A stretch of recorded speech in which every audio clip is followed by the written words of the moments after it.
पे कितने आपने डिजिटल मार्केटिंग के ब्लॉग्स देखे होंगे जो सर्च इंजन जनरल को रेफर करते हैं, सर्च इंजन लैंड को रेफर करते हैं, उनके लिंक बड़े प्राउडली लगा देते हैं। एक कैंपेन बना दिया, ठीक है, उसके अंदर जो है वो मल्टीपल एड ग्रुप्स बना दिए, सब एड ग्रुप्स ओपन पे चल रहे हैं, मल्टीपल जो है वो वीडियोस हमने बना दिए। तो एक नजर सबसे पहले तो आपकी कन्वर्जन पे होती ही होती है कि भाई मान लिया हमने देखा कि इस कैंपेन से हमें इतनी, इस एड से हमें इतनी सेल आ गई या इतनी लीड आ गई। उसके बाद जो दूसरी नजर जाती है ना, सबसे पहले वो जाती है हमारी सीटीआर के ऊपर। पता लगा सीपीसी इतनी हाई आ रही है कि लीड ही की कॉस्ट इतनी हाई आ रही है कि उससे बिजनेस प्रॉफिटेबल ही नहीं हो रहा है। तो वो सब तो फंडामेंटली चीजें पता होनी चाहिए।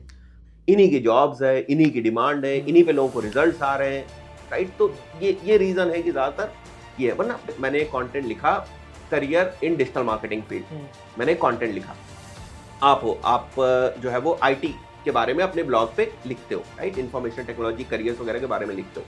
आपने भी कुछ वहां पर लिखा कि भाई डिजिटल मार्केटिंग में स्कोप क्या क्या है, और नीचे आपने बता दिया कि भैया करियर इन डिजिटल मार्केटिंग अगर आपको देखना है तो ये रहा लिंक, इस पेज के ऊपर चले जाओ। अगर आप डिजिटल मार्केटिंग करना चाहते हो या सीखना चाहते हो, मे बी आप मेटा ऐड शुरू करना चाहो या मे बी आप गूगल ऐड शुरू करना चाहो, एसईओ शुरू करना चाहो, आप जो पहला स्टेप लेते हो दैट इज कि यू गो ऑन गूगल या यू गो ऑन यूट्यूब और आप वहां जाकर के सर्च करते हो या कि हाउ टू डू एसईओ या फिर how to do maybe how to run Facebook ad या how to run Google ads. और जब आप ऐसा करते हो तो एक शख्स आपको जरूर मिलेगा विच इज उमर तस्कीर, और आज इस पॉडकास्ट पे वो हमारे साथ हैं। Thank you thank you. So much sir कि आप यहाँ पर आए। थैंक यू गौरव। ये चैनल माय जब शुरू प्लेजर। हुआ था उस वक्त हमने भी ऑलमोस्ट बहुत सारी वीडियोस देखी हैं आपकी फेसबुक ऐड पे, पिक्सल कैसे सेटअप करना है, जब नए नए थे तो कि जी। पिक्सल कहाँ से जुड़ेगा, ये क्या जुड़ेगा, जो भी टेक्निकल चीज़ें हैं। And we started from there, और काफ़ी टाइम से मैं आपको देखते हुए आया हूँ। अभी भी कहीं ना कहीं फंसेगा अगर कुछ तो थोड़ा बहुत देख लेते हैं। माय और प्लेजर। फिर आपसे ही इंस्पायर होकर थोड़ा बहुत मैंने भी चालू कर दिया और चल पड़ा। मैं कहा ठीक है, बढ़िया है। बहुत बढ़िया। सो thank you so much for joining the podcast. और आज का जो पॉडकास्ट है हम बेसिकली थोड़ा सा उसके ऊपर रखेंगे एसईओ पे, गूगल एड्स पे, थोड़ा बहुत मेटा ऐड को टच करेंगे, या फिर जॉब कैसे कर सकता है, जैसे आजकल काफ़ी सारे अपडेट्स आए हैं उन सब के ऊपर, और थोड़ा बहुत आपकी जर्नी के बारे में कि कैसा क्या रहा है। बिल्कुल। सो thank you Gaurav for inviting. और सबसे पहले मैं पूरी कोशिश करूंगा कि जो भी आपके व्यूवर्स हैं उनको मैं कुछ वैल्यू दे दे पाऊँ, जो भी मेरी नॉलेज है उसको दे। तो बेसिकली सबसे पहला तो मेरा यही कि आपने शुरू कब किया, और लाइक शुरुआत जब आपने शुरू किया तब तो लाइक इतना नहीं था जितना अभी है। हम्म। सब लोग को पता है डिजिटल मार्केटिंग क्या होती है, इवन लोकल बिजनेसेस भी आजकल आ गए हैं कि यार मेरे को भी ऐड चलाना है। बट जब आपने शुरू किया था तो उस वक्त इतना वो नहीं था। तो like hmm. How you entered into this कि चलो ये करते हैं, या ऐसे एक्सपेरिमेंट में हो गया या कैसे हुआ? नहीं, एक्सपेरिमेंट में नहीं हुआ। मतलब मैं पढ़ाई कर रहा था अपनी एमबीए की, और एमबीए के दौरान इंटर्नशिप रहती है, तो हम लोग को भी इंटर्नशिप करनी थी। उस वक्त तो मुझे पता भी नहीं था कि डिजिटल मार्केटिंग वगैरह क्या हम्म। होती है। इंटर्नशिप के दौरान बेसिकली जो मेरी इंटर्नशिप हुई ना, वो एक डिजिटल मार्केटिंग एजेंसी के अंदर हुई। जब मैं इंटर्नशिप देने गया तो वो एक डिजिटल मार्केटिंग एजेंसी थी। तो मुझे एक बेसिक से काम मिल जाते थे कि भाई कीवर्ड रिसर्च आप कर दो, या ये डेटा एंटर कर दो, या कुछ बैकलिंक्स आप बना दो। हम्म। वहाँ से मेरा इंटरेस्ट जागा, और सबसे ज़्यादा जो मेरा इंटरेस्ट डेवलप हुआ था, स्टार्टिंग से ही वो डेवलप हुआ था एनालिटिक्स की ओर। हम्म। वहाँ एक बड़ी सी स्क्रीन जो है वो लगी रहती थी, और उस पे पुराने वाला जो यूनिवर्सल एनालिटिक्स था ना, उसके बेसिस पे लाइव विजिटर्स वगैरह आते रहते। तो वहाँ से मेरे को बड़ा इंटरेस्ट डेवलप हुआ कि भाई ऐसी क्या चीज़ है जहाँ से हमें रेगुलर पता चल रहा है कि भाई हमारी वेबसाइट पे हम्म। कौन आ रहा है, कितने लोग आ रहे हैं, किस लोकेशन से आ रहे हैं। सो वो एक चीज़ थी जिससे काफ़ी इंटरेस्ट डेवलप हुआ कि भाई ये चीज़ क्या है, ये मेरे को सीखनी है। मैं तो केवल इंटर्नशिप हम्म। करने गया था, शायद 2-3 महीने की इंटर्नशिप करके सर्टिफिकेट लेके आ जाता, और फिर अपने जो कॉलेज के प्लेसमेंट्स वगैरह है वो हम्म। करता। तो वहाँ मेरा इंटरेस्ट डेवलप हुआ, मैंने और मेहनत करनी शुरू करी, थोड़ी रिवर्स इंजीनियरिंग करी, जो वहाँ मेरे को काम मिलता था उसको पढ़ना शुरू किया इंटरनेट के ऊपर। लोग ज़रूर कम थे उस वक़्त, डिजिटल मार्केटिंग के बारे में उतने ज़्यादा बताने वाले लोग नहीं थे, बट आज मैं देखता हूँ ना, क्योंकि बहुत सारे लोग अधूरी नॉलेज भी देते हैं। हम्म। बट उस वक़्त ऐसा नहीं था, जो नॉलेज थी या जो लोग बताने वाले थे या जो अच्छे ट्रेनर्स थे, वो बताते थे चीज़ों को, या उनको खुद से बहुत सारी चीज़ों की नॉलेज थी। अब तो क्या है, बहुत सारे लोग ऐसे ही कुछ भी बता रहे हैं, हम्म। पता ही नहीं है तो क्या बता रहे हैं। तो ये चीज़ नहीं थी। कम लोग थे लेकिन बताने वाले थे। तो वहीं से लर्निंग शुरू हुई। फिर उसी कंपनी में हमने इंटर्नशिप की, जहाँ पे मैं बात कर रहा हूँ, इंटर्नशिप कंप्लीट करी, और थोड़ा-सा वक़्त जो है वो बिताया। गूगल एड्स वगैरह पे काम करना शुरू किया। उसके बाद जॉब वगैरह काफ़ी टाइम तक हम्म। मैंने कंपनीज़ के साथ जॉब करा। इस तरीके से बेसिकली डिजिटल मार्केटिंग में आया, और उसके बाद फिर तो जब पढ़ाना शुरू किया तब लोगों को ज़्यादा मेरे बारे में पता चला, यूट्यूब के ऊपर आया। बट उससे हम्म। पहले कंपनीज़ वगैरह में हम लोग काफ़ी काम कर चुके थे hmm. As as a job. Hmm. तो जैसे आपने बोला ना कि अभी कैसा है कि बहुत सारे लोग कुछ भी बता रहे हैं, तो आपको नहीं लगता कि ऐसा ऐसा भी है कि लोग कुछ भी सुनना भी चाहते हैं? लाइक ऐसा है कि आजकल मतलब क्विक विन चाहिए लोगों को कि कुछ भी ऐसा आप कुछ भी बता दो, भले उसको आप रियल लाइफ में अप्लाई ना कर पाओ, लेकिन हम्म। सुनने में बस अच्छा लग जाए कि अरे वाह! ऐसा भी हो सकता है। नहीं होता है, तो हुँ, होता है, बिल्कुल होता है। हुँ, और कई बार हम लोग भी बहुत सारे ऐसे स्टूडेंट से मिलते हैं हुँ, जो कहते हैं सर हमको डिजिटल मार्केटिंग सीखना है। तो मेरा सबसे पहला सवाल उनसे होता है क्यों सीखना है डिजिटल मार्केटिंग? हुँ, सर हुँ, इसमें तो पैसा बहुत है। हुँ, हुँ, तो मैंने सुना है बहुत पैसा है सर, बढ़िया है। हुँ, मतलब क्लियरिटी नहीं है। फिर हुँ, मैं उनको 10 मिनट बैठ के समझाता हूँ कि अच्छा डिजिटल मार्केटिंग ये जो तुम सोच रहे हो उतनी जल्दी नहीं होगा, आपको स्किल्स लेनी पड़ेंगी। स्किल्स अप्लाई करने के लिए कुछ बेस होना चाहिए। भाई हुँ, स्किल्स भी ले ली तो सही डायरेक्शन में अप्लाई भी तो करना है उसको। भाई या तो आपका खुद का बिज़नेस हो, वहाँ आप स्किल्स को अप्लाई करेंगे। मान हुँ, लिया गूगल एड्स सीख लिया, क्या करेंगे? या तो क्लाइंट्स के लिए गूगल एड्स रन करेंगे, या आपका कोई फैमिली बिज़नेस है, कुछ हुँ, है, उसके लिए गूगल एड्स रन करेंगे। तो कुछ बेस भी चाहिए ना आपको उस बेसिस पे। तो वो चीज़ ऐसी है कि हम लोगों को बताना पड़ता है उनको। भाई नहीं है उतनी अवेयरनेस, नहीं हुँ, लोगों को उसके बारे में उतना पता है कि रियल में डिजिटल मार्केटिंग क्या है। बताते हैं, बहुत सारे लोगों को समझ में भी आ जाता है, बहुत सारे को नहीं समझ में आता है, कुछ समय बर्बाद करते हैं इधर-उधर फिर हुँ, से कि भाई अर्न मनी ऑनलाइन ये वो। हुँ, बट उससे कुछ होना तो है नहीं, वो शॉर्ट टर्म के लिए खुशी मिलती है, एक तरीके से हुँ, लगता है हाँ भाई वीडियो देखा, ये कर लूँगा जाके, भविष्य में ऐसा कर लूँगा, बट बहुत लंबे समय तक तो वो चलता नहीं है। तो मेरी राय तो ये रहेगी जो जेन्युइन लोग हैं, उनको फॉलो करें, उनके कंटेंट को फॉलो करें, सही राय लें।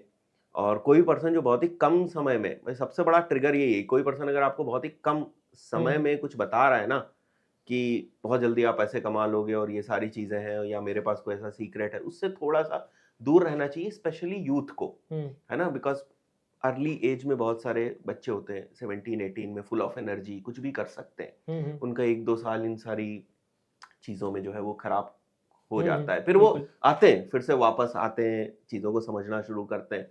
तो वो सारी चीज़ें थोड़ी-सी अवॉइड करनी चाहिए अपनी लाइफ़ की हुँ, शुरुआत हुँ। में। तो बेसिकली जब आप ये इंटर्नशिप वगैरह कर रहे थे, तो यूट्यूब चैनल चालू करने का कैसे सोचा? तो मतलब यूट्यूब चैनल तो काफ़ी पहले बाद से में हाँ।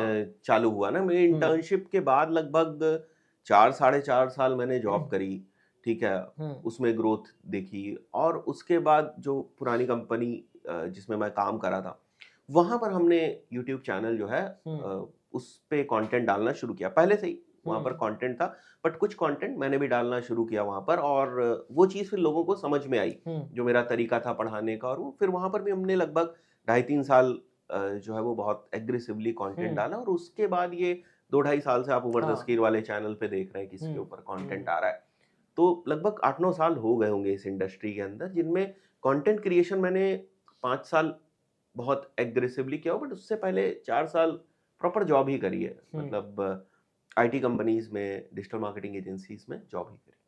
तो जैसे आपने बोला कि लोग आते हैं आपसे कहते हैं उन्हें डिजिटल मार्केटिंग सीखनी है। तो हुँ, अब जैसे डिजिटल मार्केटिंग के जैसे इंजीनियरिंग है, अब इंजीनियरिंग में मैकेनिकल भी है, केमिकल हुँ, भी हुँ, है, हुँ। सब कुछ है। तो अब एक बंदा सब कुछ नहीं करता है। तो when absolutely. Somebody comes to you and say कि यार मुझे डिजिटल मार्केटिंग सीखनी है, तो आप क्या कहते हो कि आप हाँ, पूरा सीख लोगे या फिर यू हैव कि यार बहुत कुछ है इसमें, तुम्हें करना क्या है? हाँ, बिल्कुल यही रहता है। देखो, हुँ, आज के टाइम में गौरव ऐसा नहीं है ना कि अगर मैं सब कुछ सिखा भी दूँ, हुँ, तब भी वो सब कुछ यूज़ नहीं कर पाएगा। डेफिनिटली। कंपनीज़ भी नहीं चाहती। हुँ, अगर आपको वाक़ई में किसी कंपनी के अंदर जाकर अपना इम्पैक्ट छोड़ना है, आप चाहते हैं कि आपका जो टास्क है या आप जो भी काम कर रहे हैं किसी कंपनी के अंदर, वहाँ वैल्यू ऐड कर पाएँ, तो बहुत जनरलाइज़्ड काम से नहीं होगा कि हुँ, थोड़ा एसईओ कर दिया, थोड़ा गूगल एड्स कर दिया, थोड़ा फेसबुक एड्स कर दिया। अगर आपको किसी के बिज़नेस पे इम्पैक्ट छोड़ना है, किसी कंपनी में इम्पैक्ट छोड़ना है, तो बेसिकली आपको बहुत ही डीप में जाना पड़ेगा। तो अगर एज़ अ मेंटर बात करूँ तो मैं पहले तो ये सजेस्ट करता हूँ, 1-2 महीने पहले ये समझ लो डिजिटल मार्केटिंग क्या है, सब हुँ, समझ लो। एसईओ क्या होता है, गूगल एड्स क्या होता है, फेसबुक एड्स क्या होता है, किस तरीके से सारी चीज़ें चलती हैं, किसमें किस टाइप के स्किल सेट की ज़रूरत है। हुँ, जैसे फॉर एग्ज़ाम्पल अगर एसईओ में आप जाना चाहते हो, तो भई थोड़ा बहुत तो एचटीएमएल वगैरह पता ही होना हुँ, चाहिए। हुँ, अब आपको ये नहीं पता चल रहा है कि ये जो कंट्रोल यू करके हमने सोर्स कोड देखा है, इसमें हेड क्या है, इसमें बॉडी हुँ, क्या है और बिल्कुल ही आप कोड से भाग रहे हो, फिर आपके लिए एसईओ नहीं है, हुँ, हुँ, ठीक है?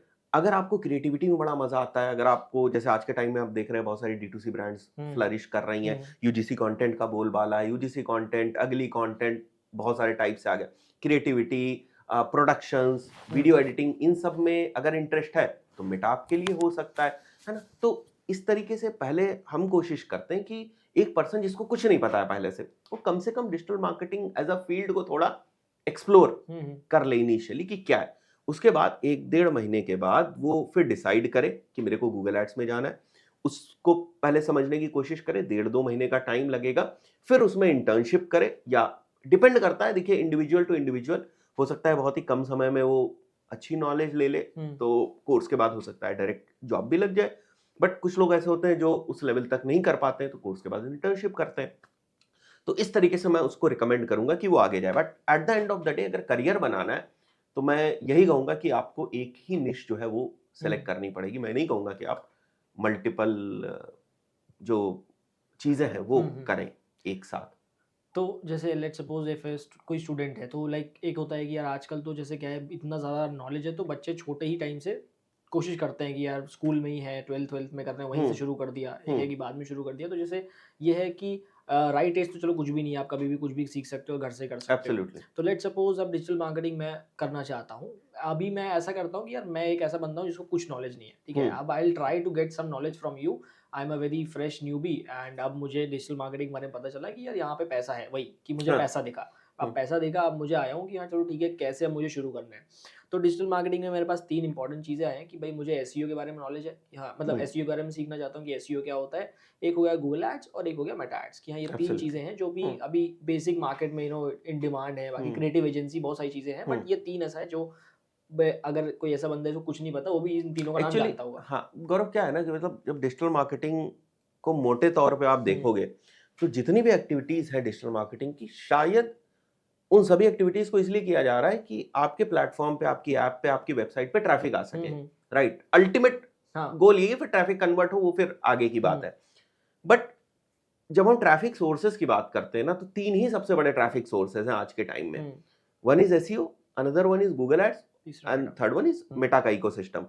तो इसलिए जो है वो सीखने के पॉइंट ऑफ व्यू से यही चीजें सबसे ऊपर आती हैं, बिकॉज इन्हीं की जॉब्स है, इन्हीं की डिमांड है, इन्हीं पे लोगों को रिजल्ट्स आ रहे हैं, राइट। तो ये रीजन है कि ज्यादातर ये है, वरना बहुत सारे प्लेटफॉर्म, भाई आप टिकटॉक ऐड सीखना चाहे वहां से शुरुआत कर सकते हैं। बट एक और रीजन है कि जितने भी प्लेटफॉर्म जो आज एग्जिस्ट करते हैं मीडिया बाइंग के, छोटे प्लेटफॉर्म, चाहे वो आपके टिकटॉक एड्स हो जैसे मैंने बताया, या नेटिव एड्स के प्लेटफॉर्म्स हो, स्नैपचैट हो, नेटिव एड्स के बहुत सारे प्लेटफॉर्म्स हैं, या जैसे ट्रू कॉलर्स वगैरह भी अपना एड्स चला देते हैं, या आप ओटीटी प्लेटफॉर्म्स के ऊपर देखो, भाई जिसके पास ट्रैफिक है वो कुछ ना कुछ जुगाड़ लगाकर एड्स चलाने की जो फैसिलिटी है वो आपको देगा, वरना वो कैसे अर्न करेगा।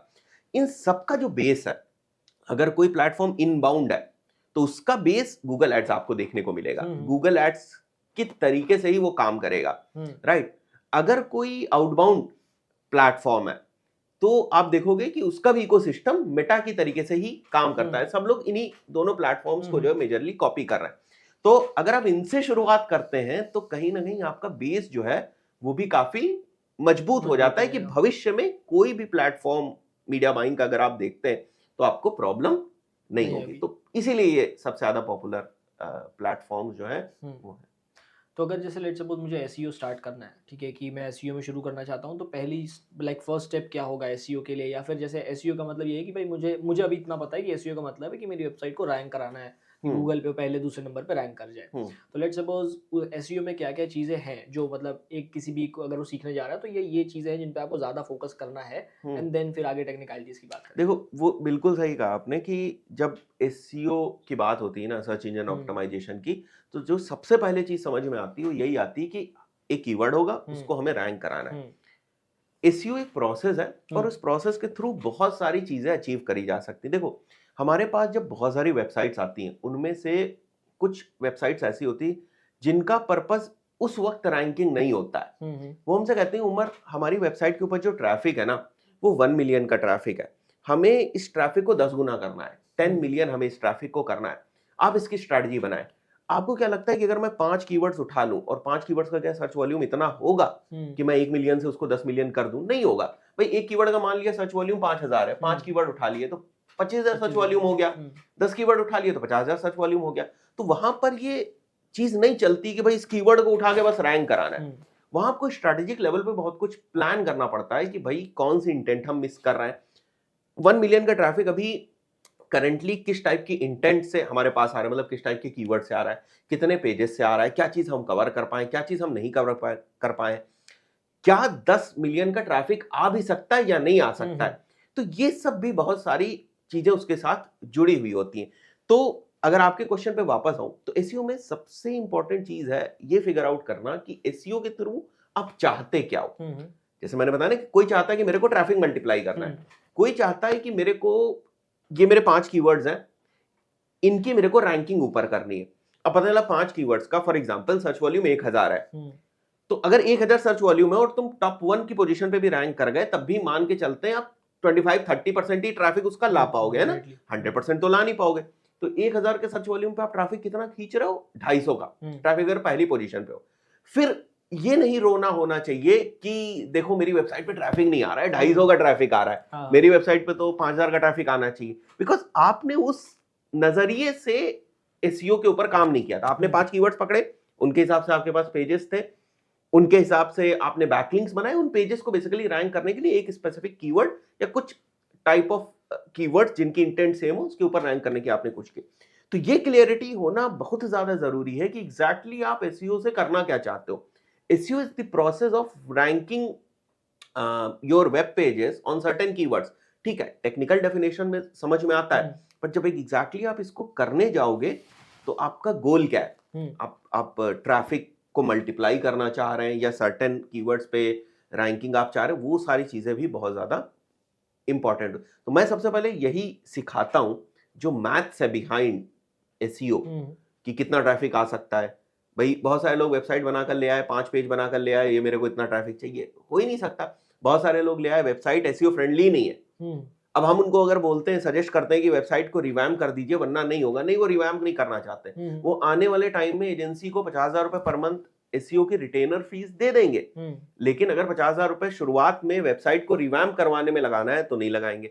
अब आप इस बात को अच्छे समझ रहे हो कि वहां पे 50,000 रुपए बचाना वेबसाइट की रिवैम्पिंग में आने वाले टाइम में 5-6 महीने 8 महीने के लिए अगर आप एसईओ कर रहे हो तो आप उसको मल्टीप्लाई कर लीजिए। 8 महीने के लिए 50,000 देकर 4 लाख वहां दे दोगे और 4 लाख बाद फिर वहीं पे खड़े होंगे आप। क्यों? क्योंकि एसईओ में एक बात पहले भी कह दी जाती है कि 5 महीने तो वेट करना पड़ेगा, 6 महीने तो आदमी मेंटली प्रिपेयर हो जाता है कि 6 महीने में, बट किस डायरेक्शन में 6 महीने में आप काम कर रहे हो वो क्लियर। तो सबसे पहले ये चीजें समझे, बिकॉज बाकी जितना काम है ना वो एग्जीक्यूशन लेवल का है। कीवर्ड रिसर्च किसी भी पर्सन का एक वीडियो देख लो आप समझ जाओगे। फंडामेंटल तो वही है ना कीवर्ड रिसर्च के, लो कंपटीशन वाले कीवर्ड पकड़ना है, हाई सर्च वॉल्यूम पकड़ना है, और तो क्या ही थ्योरी है। जो टूल आपके पास है सेमरश, वो मेरे पास है, वो सबके पास है। तो थोड़ा सा भी स्मार्ट वर्क करेंगे, एक दिन के अंदर कीवर्ड रिसर्च आप सीख जाएंगे। कोई बहुत बड़ी साइंस नहीं है उसके अंदर।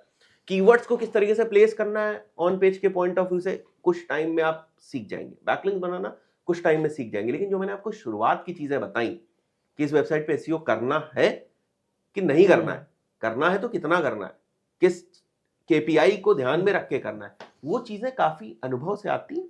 वो चीज भी ध्यान में रखे पर्सन शुरुआत में, ठीक है। और जो लोग सिखाने वाले हैं वो भी कोशिश करें कि वो एंगल भी सिखाए, वरना पर्सन ना मतलब एक आधी पिक्चर देखता है एसईओ की, परेशान होने लगता है। तो ये चीज है एसईओ के पॉइंट ऑफ व्यू। तो मैं इसी तरह रिकमेंड करूंगा कि इस तरीके से आप सीखें। जैसे हम भी जैसे फेसबुक ऐड अगर D2C ब्रांड्स के लिए रन करते हैं, तो अगर कोई ब्रांड आती है, हमने बोला कि ये वेबसाइट पे कन्वर्जन रेट बहुत गंदा है, बदलना पड़ेगा, अब वो नहीं मानते कि नहीं हम इसी पे चलाएंगे, तो फिर वही होता है 2 महीने हम रन करते हैं, फिर घूम फिर के वहीं खड़े हैं कि भाई इसको बदलोगे तब जाकर ये काम करेगा, फिर बदलना पड़ता है, तो वही चलेगा। अभी जैसे एसईओ में आपने बोला कि एसईओ में करना क्या है, तो जैसे लेट सपोज में मान लेते हैं मेरा, अभी आपने मुझे बताया तो मेरा गोल बदल गया कि यार ठीक है मैं नहीं चाहता मैं फर्स्ट पे रैंक करूं। अभी जैसे मेरा गोल थोड़ा सा जो आपने बोला कि मेरा गोल है एसईओ के थ्रू मैं अपने ट्रैफिक मल्टीप्लाई करना चाहता हूं, तो उस वो कैसे होता है, लाइक वो उसके पीछे का लॉजिक क्या है? उसमें 2 चीजें हैं। पहली चीज ये कि फॉर एग्जांपल आपकी वेबसाइट है, लेट्स से आपके बिजनेसेस के अराउंड बात करें अगर हम, तो मान के चलते कोई इमिटेशन ज्वेलरी की वेबसाइट है, राइट। तो एक तो कॉम्पिटिटर होगा आपका, एक या एक से ज्यादा आपके कॉम्पिटिटर्स होंगे, पहले आप उनकी एनालिसिस कर लें, उससे आपको ना एक ट्रैफिक की बेंचमार्किंग मिल जाती है। जैसे आपकी वेबसाइट पे 5,000 का मंथली ट्रैफिक है, वो अलग बात है कि शॉपिफाई पे कन्वर्जन रेट आपका कितना है, आपका सीआरओ कैसा है, ठीक है, किस टाइप के कीवर्ड्स आप टारगेट कर रहे हैं, उसके बेसिस पे कन्वर्जन परसेंटेज कितना है, आरओआई कितना बन रहा है, वो सब बात बाद की, उसके अगर छोड़ दें, ओवरऑल मोटा मोटा देखें अगर हम, तो अगर आपकी वेबसाइट के ऊपर 5,000 का ट्रैफिक है और आपके कॉम्पिटिटर की वेबसाइट के ऊपर 1 लाख का ट्रैफिक है, इसका मतलब आपको क्या समझ में आ गया कि भाई पोटेंशियल तो है, राइट। पोटेंशियल है मतलब एक देयर इज अ ट्रैफिक का गैप। अब ट्रैफिक का गैप क्यों आता है? ट्रैफिक का गैप केवल 2 रीजन से आता है। या तो वो कुछ ऐसे पेजेस बना चुके हैं जिनको आपने नहीं बनाया। फॉर एग्जाम्पल, अगर आप इयरिंग्स केवल सेल कर रहे हैं और लेट्स से वो बैंगल्स भी सेल कर रहे हैं, तो बैंगल्स से भी उनके पास ट्रैफिक आ रहा है, आपके पास केवल इयरिंग से ट्रैफिक आ रहा है। तो एक रीजन ये होता है कि आपने शायद उतने पेजेस नहीं बनाए हैं, या डिपेंडिंग ऑन कि शायद आपकी जो प्रोडक्ट लाइन है वो इतनी ज्यादा ना हो, कैटेगरीज इतनी ज्यादा ना हो, जिसकी वजह से आपको बनाने की जरूरत ही नहीं पड़ी, या आपके पास है बट आप बना नहीं पाए उसके पेजेस किसी रीजन की वजह से, या ऑप्टिमाइज नहीं कर पाए। तो पहला रीजन ये होता है। तो बेसिकली जब आप ये गैप आइडेंटिफाई करते हो वेबसाइट में, तो ये भी देखना जरूरी है कि वो वेबसाइट कितने पेजेस पे काम कर रही है। जनरली लोग क्या करते हैं, देखा अरे यार उसकी वेबसाइट के ऊपर तो ट्रैफिक 1 लाख का है, मेरी वेबसाइट के ऊपर 5,000 का ट्रैफिक है, अपने एसईओ वाले पर्सन के ऊपर जो है वो थोप दिया कि तुम तो कर नहीं पा रहे हो। अरे देखो तो भाई, उनको मान लिया वो ट्रैफिक 5,000 पेजेस से मिल रहा है, एग्जांपल केवल मैं ले रहा हूं, या 1,000 पेजेस से मिल रहा है। 1,000 पेजेस बनाने में टाइम लगा होगा, कंटेंट गया होगा, रिसर्च हुई होगी, सारी चीजें हुई होंगी। तो क्या वो टाइम हमने अभी अपनी वेबसाइट पे दिया? यानी तो वो जो ट्रैफिक मल्टीप्लिकेशन है, उसमें हम पहली चीज ये देखते हैं कि आखिर मार्केट में कितना अभी स्कोप है ना, मार्केट बोलो या जो कॉम्पिटिटर कर रहा है उसके हिसाब से कितना स्कोप है। सेकंड तरीका ये है कि हम देखें कि हमारे जो कीवर्ड्स हैं वो रैंक तो कर रहे हैं बट ऊपर नहीं रैंक कर पा रहे हैं, तब भी आपके पास ट्रैफिक नहीं आएगा। बिकॉज एसईआरपी में जैसे जैसे आपकी पोजीशन घटती जाएगी, वैसे वैसे सीटीआर डिक्रीज होता जाएगा, वैसे वैसे जो ट्रैफिक आपकी वेबसाइट पे है वो भी डिक्रीज होता जाएगा। तो आप उसकी भी एनालिसिस कर सकते हैं कि जिन कीवर्ड्स को बेसिकली हम टारगेट कर रहे हैं, जिन कीवर्ड्स के ऊपर हम रैंक करना चाह रहे हैं, क्या हम उन कीवर्ड्स को रैंक करा पाए या नहीं करा पाए। तो ये दो मेजर चीजें हैं जिनसे आप ये एनालिसिस कर लेते हो कि मैं ट्रैफिक को कितना मल्टीप्लाई कर पाऊंगा। तो उसके पीछे प्रॉपर एक मैथ्स है कि आपने कीवर्ड्स एक साइड लिख दिए, उनका सर्च वॉल्यूम लिख दिया, सर्च वॉल्यूम के बेसिस पे अगर वो कीवर्ड टॉप 3 पोजीशन में रैंक करता है तो सर्च वॉल्यूम का लेट्स से 8% ट्रैफिक आप लेकर आओगे। तो सारे कीवर्ड लिख दिए, उनके सर्च वॉल्यूम लिख दिए, इधर आपने ट्रैफिक का निकाल लिया कि कौन सा कीवर्ड से कितना ट्रैफिक आएगा। तो at the end of the day आप ये तो कह ही सकते हो, इन 50 कीवर्ड पे काम करूंगा, 6 महीने में अगर ये टॉप 5 में आ जाए तो मेरा ट्रैफिक 5,000 का हो जाएगा। तो that way you can do some projection भी आप कर सकते। तो वो जो ट्रैफिक मल्टीप्लिकेशन की बात करी, उसमें हम यही तरीके यूज कर रहे हैं। चलेगा। अब सेकेंड चीज़ एक ऐसा आता है कि एसईओ में कंटेंट पे कितना ध्यान देना है। मतलब ऐसे जैसे अभी तक जैसे मुझे लगता है कि एसईओ में अगर लेट्स सपोज मैं एक वेबसाइट बना रहा हूँ, मान लेते हैं कोई एक मार्केटिंग एजेंसी है, वो चाहती है कि भाई जब कोई डिजिटल मार्केटिंग सर्च करे तो वो आ जाए वहाँ, पहला उनका गोल ये है। अब यहाँ पर लेट्स सपोज जो कंटेंट वेबसाइट पे लिखा गया है उसका कितना रोल है एसईओ? बहुत बड़ा रोल है। मतलब सी, आप देखो ना, शुरुआत ही वहीं से हो रही है, कंटेंट। बिकॉज आप एक क्वेरी कोई करता है, मान लिया फॉर एग्जांपल कोई एक क्वेरी करता है, उसने क्वेरी करी व्हाट इज डिजिटल मार्केटिंग। अब Google what is digital marketing पे आपका पेज क्यों दिखाएगा? बिकॉज गूगल ने पहले आपके पेज को जो इंडेक्स किया है वो उस कंटेंट के बेसिस पे किया है कि भैया ये वाला जो कंटेंट है ना, व्हाट इज डिजिटल मार्केटिंग के हिसाब से लिखा गया है। तो अगर आपके कंटेंट में ही वो इंटेंट नहीं होगी जिस क्वेरी पे आप रैंक कराना चाहते हैं, तो वो पेज, पहली बात तो गूगल को ही नहीं समझ में आएगा कि भाई मैं ये किस इंटेंट पे इसको अपने पास इंडेक्स करूं। राइट भाई, गूगल तो सारे पेजेस क्रॉल कर रहा है, भाई ये पेज भी क्रॉल किया, ये भी किया क्रॉल किया, ये भी क्रॉल किया, तीनों पेजेस के ऊपर क्या लिखा है उसकी इंटेंट को गूगल ने अपने पास रख दिया। अब कोई पर्सन आता है, एक क्वेरी मारता है, उस क्वेरी के हिसाब से जो भी क्लोजेस्ट इंटेंट वाला पेज होगा वो दिखेगा। तो इंटेंट देने का गूगल को जो तरीका है ना, वो सबसे सही जो तरीका है दैट इज बेसिकली कि आप कंटेंट सही लिखो।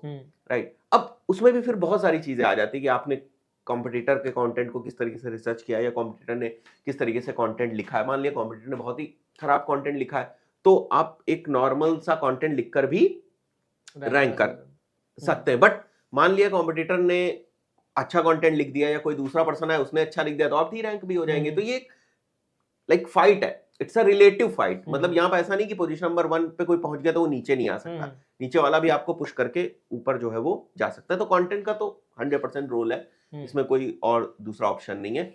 एक और चीज मैं ऐड ऑन करना चाहूंगा, जैसे फॉर एग्जांपल कंटेंट आपने अच्छा लिखा, कॉम्पिटिटर से अच्छा कंटेंट लिखा, बहुत तगड़ा कंटेंट लिखा, और उस बेसिस के ऊपर आप रैंक कर गए, पोजीशन नंबर 1 भी आपने मेंटेन कर ली, उसके बाद भी गारंटी नहीं कि आप उस पोजीशन नंबर 1 पे टिके रहें। बिकॉज और भी फैक्टर्स है, जैसे आपने अच्छा क्वालिटी बैकलिंक्स नहीं बनाए तो पोजीशन धीरे धीरे डिक्लाइन होने लगेगी। तो ये कहा भी जाता है एसईओ में कि अगर आपको कोई पोजीशन अटेन करनी है, रीच करना है, तो आपको कंटेंट लिखना पड़ेगा। लेकिन अगर उसको पोजीशन को मेंटेन रखना है, उस पर बने रहना है, तो आपको अच्छे बैकलिंक्स भी बनाने पड़ेंगे। फिर तो फिर वो और टेक्निकल चला गया, बट विदाउट कंटेंट तो कुछ नहीं होना। अभी जैसे एसईओ में दो चीज़ों, जैसे मैं बिल्कुल आप कह सकते हो बिल्कुल न्यू हूँ एसईओ के लिए, तो मुझे ये एक हो गया कि एसईओ का मतलब होता है रैंक कराना, और दो चीज़ें, एक होता है ऑन पेज एसईओ और एक ऑफ पेज हो गया, और एक आपका बैकलिंक हो गया। ये सबको मालूम, नाम पता है, तब जैसे मुझे भी नाम पता है।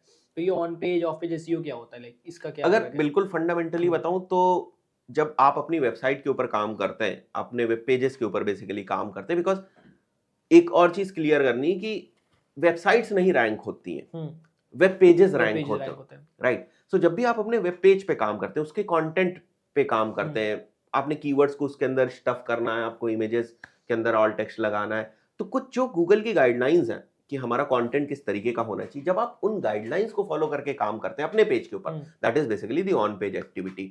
उसके बाद क्या होता है, गूगल कहता है कि भाई ठीक है, तुम्हारा ये पेज तो है, बट इस पेज की अथॉरिटी हम तब मानेंगे जब इंटरनेट पर बाकी लोग इस पेज को लिंक करें, अच्छा, मतलब काइंड ऑफ रेफर करें। फॉर एग्जांपल, अगर इस रूम में 10 लोग हैं, तो आप कहोगे मैं उमर की अथॉरिटी तभी मानूंगा जब कम से कम इसमें से 5 लोग 6 लोग ये बोले कि भाई उमर सही कह रहे हैं, या उमर का ये काम है, जो भी है, व्हाटएवर इट इज, राइट। तो उसी तरीके से गूगल कहता है ठीक है, तुमने कंटेंट तो अच्छा लिख दिया, बट इस कंटेंट की अथॉरिटी मैं तभी मानूंगा जब कोई पर्सन आपके कंटेंट को रिफर करे। रिफर करने का मतलब क्या है कि उसकी वेबसाइट पे कहीं ना कहीं लिंक हो, वो कुछ बात कर रहा हो। जैसे मैंने एक कंटेंट लिखा, career in digital marketing field, मैंने एक कंटेंट लिखा, आप जो है वो आईटी के बारे में अपने ब्लॉग पे लिखते हो, राइट, इंफॉर्मेशन टेक्नोलॉजी करियर्स वगैरह के बारे में लिखते हो। आपने भी कुछ वहां पर लिखा कि भाई डिजिटल मार्केटिंग में स्कोप क्या क्या है, और नीचे आपने बता दिया कि भैया करियर इन डिजिटल मार्केटिंग अगर आपको देखना है तो ये रहा लिंक, इस पेज के ऊपर चले जाओ। ना गूगल को क्या लगता है कि भाई ये एक पेज है, इस पेज को ये भी लिंक कर रहा है, ये भी लिंक कर रहा है, ये भी लिंक कर रहा है, ये भी लिंक कर रहा है, और ये सब जो है वो अच्छी वेबसाइट है, इसी से रिलेटेड वेबसाइट, तो आपकी वेबसाइट की एक तरीके से अथॉरिटी बिल्ड होगी। और जो बैकलिंक्स की प्रोसेस है वो हम लोग इसीलिए करते हैं। तो दिस इज बेसिकली कॉल्ड है ऑफ पेज। बट आप इस बात को समझिए कि इसमें भी बहुत सारी चीजें ऐसी होती हैं जहां पर हमें ध्यान देने की जरूरत है। जैसे बिना मतलब के बैकलिंक्स नहीं बना देने आपको, राइट। जैसे आप समझो कि जैसे आपकी वेबसाइट है कोई, उसमें एक कमेंट सेक्शन है, कमेंट सेक्शन से अगर मेरे पेज को बैकलिंक मिल रहा है तो क्या मतलब है, कमेंट में तो आप खुद ही जाके लिख दोगे ना, तो गूगल को तो ये पता ही है ना कि भाई कमेंट सेक्शन तो सबके लिए ओपन है। आप गए, आपने अपना कंटेंट लिखा, वहां गए, वहां बैकलिंक चिपका दिया और खुद ही बैकलिंक लेकर आ रहे हो और गूगल से कह रहे हो मैंने बैकलिंक बना लिया। क्या मतलब है इसका? तो गूगल समझता है ना कि बीच में मेरे को कंटेंट की बॉडी में बैकलिंक लाकर दिखाओ, वो उस वेबसाइट ओनर ने जानबूझ के दिया होगा। तो फिर वो वही बात है गौरव, ये सब फिर टेक्निकलिटीज आ जाती कैसे बनाना है, बट मोटा मोटा जो ऑफ पेज में वर्क होता है वो बैकलिंक्स का ही वर्क होता है कि आपको बैकलिंक्स क्रिएट करने हैं, बैकलिंक्स आपको गेन करने, क्रिएट नहीं, मतलब आपको ऐसा कंटेंट बनाना है जो शेयरेबल हो, वहां से बैकलिंक्स मिलेंगे। आपको अपनी वेबसाइट की अथॉरिटी इतनी बना देनी है कि हर कोई इसको रिफर करे। फिर कितने आपने डिजिटल मार्केटिंग के ब्लॉग्स देखे होंगे जो सर्च इंजन जनरल को रिफर करते हैं, सर्च इंजन लैंड को रिफर करते हैं, उनके लिंक बड़े प्राउडली लगा देते हैं, तो इसीलिए ना कि उनकी अथॉरिटी इतनी ज्यादा है। तो बैकलिंक्स ही मेन आपके ऑफ पेज में आते हैं। तो जैसे आपने बोला ना कि एसईओ 4 महीने 5 महीने का एक प्रोसेस होता है, तो अगर मैं एसईओ कर रहा हूँ तो मुझे कैसे पता चलेगा कि जो मैं कर रहा हूँ वो सही कर रहा हूँ? अब मैं 4 महीने तक वेट करूँ कि ये कुछ हो रहा है कि नहीं हो रहा है, तब तक क्लाइंट मतलब जो भी है जहाँ मैं मान लीजिए जॉब कर रहा हूँ वो लोग, तो मुझे बीच में पता कैसे चलेगा कि सही हो? देखो ये चीज जो है ना, ये आपको समझनी पड़ेगी और क्लाइंट को भी समझाना पड़ेगा। 3-4 महीने लगते हैं, और जो ग्रोथ की आप बात करें, कुछ पता तो चले कि हो क्या रहा है। हाँ। उसमें क्या होता है कि जैसे आपने पेजेस बनाए, वो पेजेस इंडेक्स होना शुरू हुए और कुछ ना कुछ रैंकिंग आ जाती है। जैसे शुरुआत की आपको रैंकिंग नहीं मिली, आप तुरंत के तुरंत फर्स्ट पेज पे नहीं पहुंच जाएंगे, लेकिन थर्ड पेज पे, फोर्थ पेज पे, डिपेंडिंग ऑन कितने कॉम्पिटिटिव कीवर्ड के ऊपर आप काम कर रहे थे, थर्ड पेज, फोर्थ पेज पे आप पहुंच जाएंगे। आपके जो बैकलिंक्स हैं वो इंडेक्स होना शुरू हो जाएंगे। देखो जब हम 3-4 महीने का टाइम बोलते हैं तो हम बोल क्यों रहे हैं ये भी आप समझो। क्यों नहीं हो जाएगा सर, ये भी सवाल आ सकता है ना, 1 महीने में सर क्यों नहीं हो जाएगा? प्रॉब्लम है क्योंकि आपके बैकलिंक्स ही नहीं इंडेक्स होंगे, आपके पेज इंडेक्स में भी टाइम लग सकता है थोड़ा बहुत। तो इसलिए बोला जाता है कि 3-4 महीने का टाइम लगेगा भाई, कुछ टाइम बैकलिंक्स इंडेक्स होने में, फिर उसकी अथॉरिटी बनने में, तो उसमें थोड़ा सा जो टाइम है वो लगता है। इसी के साथ साथ आप स्ट्रैटेजी ही इस तरीके की बनाते हैं कि भाई मैंने 15 कॉम्पिटिटिव कीवर्ड्स लिए, उन पे मैं काम करूंगा, उनका रिजल्ट 6 महीने में दिखेगा।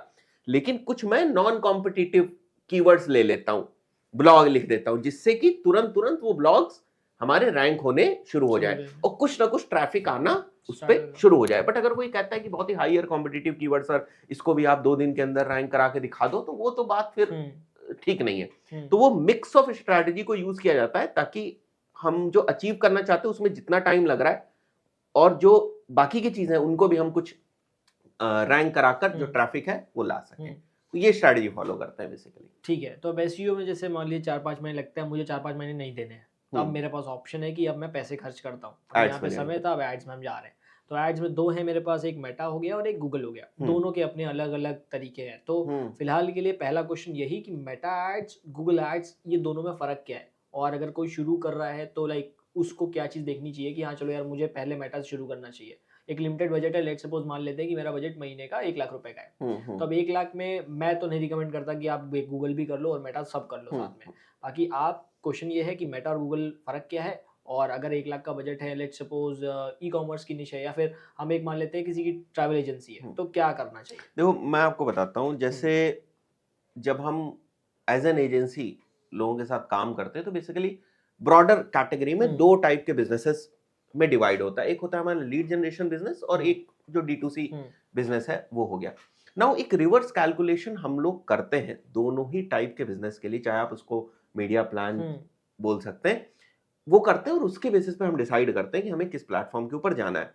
बट जैसे एक एक करके हम डिस्कस करते हैं। अगर हम D2C के पॉइंट ऑफ व्यू से बात करें तो वहां पर मैं पहले रिकमेंड करता हूं कि आप मेटा के ऊपर जाएं, बिकॉज मेटा पे आपको रीच मिलेगी, आपका प्रोडक्ट आप हर तरीके से, हर एंगल से डिफरेंट डिफरेंट कंटेंट को शूट करके यूजीसी कंटेंट बनाकर यूजर के पेन पॉइंट के अकॉर्डिंग आप दिखा सकते हैं। You can get some traction, you can get some sales. Google के ऊपर ये थोड़ा सा मुश्किल होता है, बिकॉज गूगल के ऊपर जब हम ई कॉमर्स के पॉइंट ऑफ व्यू से बात करते हैं तो इन्वेंट्री काफी लिमिटेड है। मतलब आपको शॉपिंग एड्स दिखेंगे, आप सर्च कैंपेन्स चला सकते हैं, वहां पर जो है वो पहले से बहुत ज्यादा कंपटीशन जो है वो है। तो अगर आपका प्रोडक्ट ऐसा है जिसमें आपका प्राइस भी बहुत अच्छा है, आपकी मार्जिन्स भी बहुत अच्छी हैं, आप उस कॉस्ट को बीच में जो आपकी एडवर्टाइजिंग की आ रही है उस कॉस्ट को आप बियर कर सकते हैं, वो खूब ज्यादा सर्च होता है, फिर तो ठीक है, आप गूगल के ऊपर जो है वो शुरुआत में जो है वो जा सकते हैं या साथ में जा सकते हैं। शुरुआत में केवल गूगल तो बहुत ही कम रिकमेंड किया जाता है D2C बिजनेसेस के लिए। वहां पर किया जाता है पे AOV बहुत ज्यादा है और लेट्स से आप फर्नीचर निश में हो, आप अलमीरा सेल कर रहे हो या आप डाइनिंग टेबल सेल कर रहे हो, वहां इंसान डाइनिंग टेबल ही डालेगा। भाई ऐसा नहीं होने वाला है कि आपने दिखाया कि बड़ी सुंदर सी डाइनिंग टेबल है और 80,000 की, उसने मेटा पे गया और उसने ऑर्डर कर दिया। डाइनिंग टेबल के लिए वो इंसान मेंटली प्रिपेयर होगा और वो गूगल के ऊपर जाएगा, सर्च करेगा, तो वहां से वो रिजल्ट्स बहुत अच्छे आते हैं। हम लोग एक बिजनेस के साथ काम कर रहे हैं जो इसी टाइप का काम करते हैं, मतलब थोड़ा सा हाई एंड फर्नीचर कैटेगरी के अंदर है। AOV भी उनका 45-50 हजार के आसपास रहता है। तो वहां पर गूगल अच्छा परफॉर्म कर रहा है, हम मेटा कर ही नहीं रहे वहां पर गूगल अच्छा परफॉर्म कर रहा है। और गूगल से जो ट्रैफिक आ रहा है वो ऐसा नहीं कि डायरेक्टली वेबसाइट पे ही कन्वर्ट हो रहा है, कुछ जो है वो व्हाट्सएप वगैरह भी कर देते हैं उनको, बट ठीक है क्योंकि वहां पे ROI मीट हो रहा है, हाई टिकट है। भाई 40,000 रुपए का सामान वो लेने आया, उसके साथ कुछ और भी दे दिया, 70,000 80,000 रुपए के अगर सेल आप कर रहे हो और वहां पर आपका एक पर्सन जो है वो लग रहा है थोड़ा सा गाइड करने के पॉइंट ऑफ व्यू से, तो वो चलता है। तो अगेन ये बहुत कुछ डिपेंड करता है कि बिजनेस क्या। फॉर एग्जाम्पल मेरे को ये ग्लासेस सेल करने हैं, तो क्योंकि इसकी बहुत सारी यूएसपीज है, क्योंकि ये कोई ना कोई प्रॉब्लम सॉल्व कर रहा होगा, तो मेरे लिए बेहतर होगा कि मैं 10-15 वीडियोस बनाकर, डिफरेंट डिफरेंट एंगल्स के वीडियोस बनाकर, अच्छी स्क्रिप्ट्स वगैरह लिख के वीडियोस बनाकर मैं उसको मेटा पे पुश करूं और लोग उसको बाई करें। बिकॉज गूगल पे तो सीधे जाएगा, वो सीधे वो या तो ब्रांड नेम के साथ कोई फ्रेम का कुछ डाल देगा उस टाइप से, तो वहां इंटेंट बहुत क्लियर होती है। वो बात अलग है कि गूगल के ऊपर आपको कन्वर्जन परसेंटेज ज्यादा मिलेगा, जिसकी वजह से आपका ROAS भी अच्छा हो सकता है। इसीलिए एक स्टेटमेंट और कहा जाता है, अगर आपको स्केल करना है then go to Meta, right. लेकिन अगर आपको ROAS चाहिए, स्केल नहीं करना, खाली ROAS पे आप खुश हो रहे हो, तो फिर आप गूगल के ऊपर जाइए, वहां आपको ROAS मिल सकता है। बट ऑडियंस बहुत है ना मेटा के ऊपर, तो D2C के पॉइंट ऑफ व्यू से तो एक ये चीज जो है वो ध्यान रखने की जरूरत होती है किस प्लेटफॉर्म के ऊपर हम लोग जाएं। अगर मैं लीड जनरेशन बिजनेसेस के पॉइंट ऑफ व्यू से बात करूं, कोई मैं कॉलेज मान लेता हूं जैसे, या यूनिवर्सिटी इंस्टीट्यूट मान लो, बहुत सारे इंस्टीट्यूट से हम लोग काम कर रहे हैं, तो अगर आप इसका एग्जाम्पल लेते हैं, तो हम क्या करते हैं गूगल के ऊपर सबसे पहले हम थोड़ी सी रिसर्च करते हैं कीवर्ड की। मान लिया कोई आईआईटी कोचिंग के लिए हम लोग कर रहे हैं, तो सबसे पहले मैं जाऊंगा गूगल के ऊपर रिसर्च करूंगा कि आईआईटी कोचिंग इन लखनऊ का जो सीपीसी है वो कितना जा रहा है। अब मान लिया उसका सीपीसी 10 है, तो हम ये देखते हैं कि भाई 10 का एक क्लिक मिल रहा है, 10 क्लिक के बाद आपको एक लीड आएगी, मतलब 100 रुपए की लीड आएगी, और 10 लीड्स के बाद आप एक कन्वर्जन करोगे तो 1000 रुपए का आपकी जो cost of acquisition of one admission है थ्रू गूगल एड्स वो आने वाली है आपकी, राइट। तो इस तरीके से हम लोग कुछ कैलकुलेशन करते हैं, then we tell the client कि देखो भाई ये 1000 रुपए की एक्विजिशन कॉस्ट आ रही है, 1000 रुपए की एक्विजिशन कॉस्ट में आपकी कोचिंग प्रॉफिटेबल है या नहीं। अगर है तो let's go to Google ads, और सर्च वॉल्यूम वगैरह भी वहां पर दिख जाता है, उससे हम ये देख सकते हैं कि हम यहाँ से कितना स्केल कर सकते हैं। दूसरी बात, ऐसे जो बिजनेसेस होते हैं जो हमने आपको कोचिंग के बताए, यूनिवर्सिटीज के बताए, इनका पर्पस ये नहीं होता है कि इनको 50,000 स्टूडेंट्स लेने, scalability is not the purpose, क्योंकि फिजिकल लोकेशंस पे ये सारे स्टैब्लिश्ड हैं। भाई एक कोचिंग इंस्टीट्यूट्स में मान लिया 500 बच्चा ही एडमिशन ले सकता है, तो उनको तो अच्छी क्वालिटी ऑफ लीड चाहिए, ना कि वो ये सोच रहे हैं कि मैं 500 से 5 लाख स्टूडेंट्स कैसे करूं। लेकिन D2C में ये रहता है। D2C में आपको ये पता है कि D2C में at the end of the day पैसा जो है वो फाउंडर बहुत ज्यादा नहीं ले जा पाता है, 5-7-8% घर लेकर जा रहा है, उससे ज्यादा तो एजेंसी ओनर्स कमा लेते हैं जो एड्स रन कर रहे हैं D2C में, राइट। तो वहां हमें चाहिए कि हमारा रेवेन्यू काफी हाई हो, मतलब आप 1 करोड़ मंथ का करें, 2 करोड़ मंथ का करें। अब आप खुद रिवर्स कैलकुलेट कर लीजिए, अगर आपका एओवी 2000 का है और आपको 1 करोड़ मंथ का करना है तो आपको कितने ऑर्डर्स जनरेट करें, तो वहां एक अलग थ्योरी चलती है। गूगल के ऊपर लीड जनरेशन के पॉइंट ऑफ व्यू जो मैंने बताया वो थ्योरी। फिर इसमें और कॉम्प्लिकेशंस का है या इकोसिस्टम का है कि आपके पास सीआरएम होना चाहिए, लीड जनरेट करें, आपके पास प्रॉपर लैंडिंग पेज होना चाहिए, आपके पास प्रॉपर सेल्स टीम होनी चाहिए, सेल्स टीम प्रॉपर ट्रेन होनी चाहिए।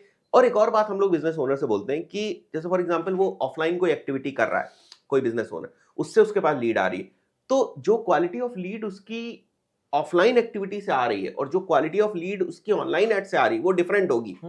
ऑफलाइन वाला शायद उतने क्वेश्चंस ना पूछे, उतनी प्रॉब्लम ना हो उसको क्लोज करने में अगर वो डायरेक्टली वॉक इन कर रहा है, ऑनलाइन वाले में हो। तो हम उनकी सेल्स टीम को ये भी बताते हैं कि आप ऑनलाइन वाले को थोड़ा दूसरे नजर से देखिएगा, थोड़ा ध्यान से देखिएगा, वहां आपको थोड़ी सी मेहनत ज्यादा करनी पड़ेगी। तो अगर थोड़े आरओआई की पॉइंट ऑफ व्यू से बात करें तो इस टाइप से हम गूगल एड्स पे कैलकुलेशन कर लेते हैं, आप इसको मीडिया प्लान बोल सकते हो, एक कैलकुलेशन कर लेते हैं जिसके बेसिस पे हम थोड़ा सा एक प्रोजेक्टेड कॉस्ट ऑफ लीड और कॉस्ट ऑफ एक्विजिशन बता देते हैं और फिर उसके साथ हम लोग जाते हैं।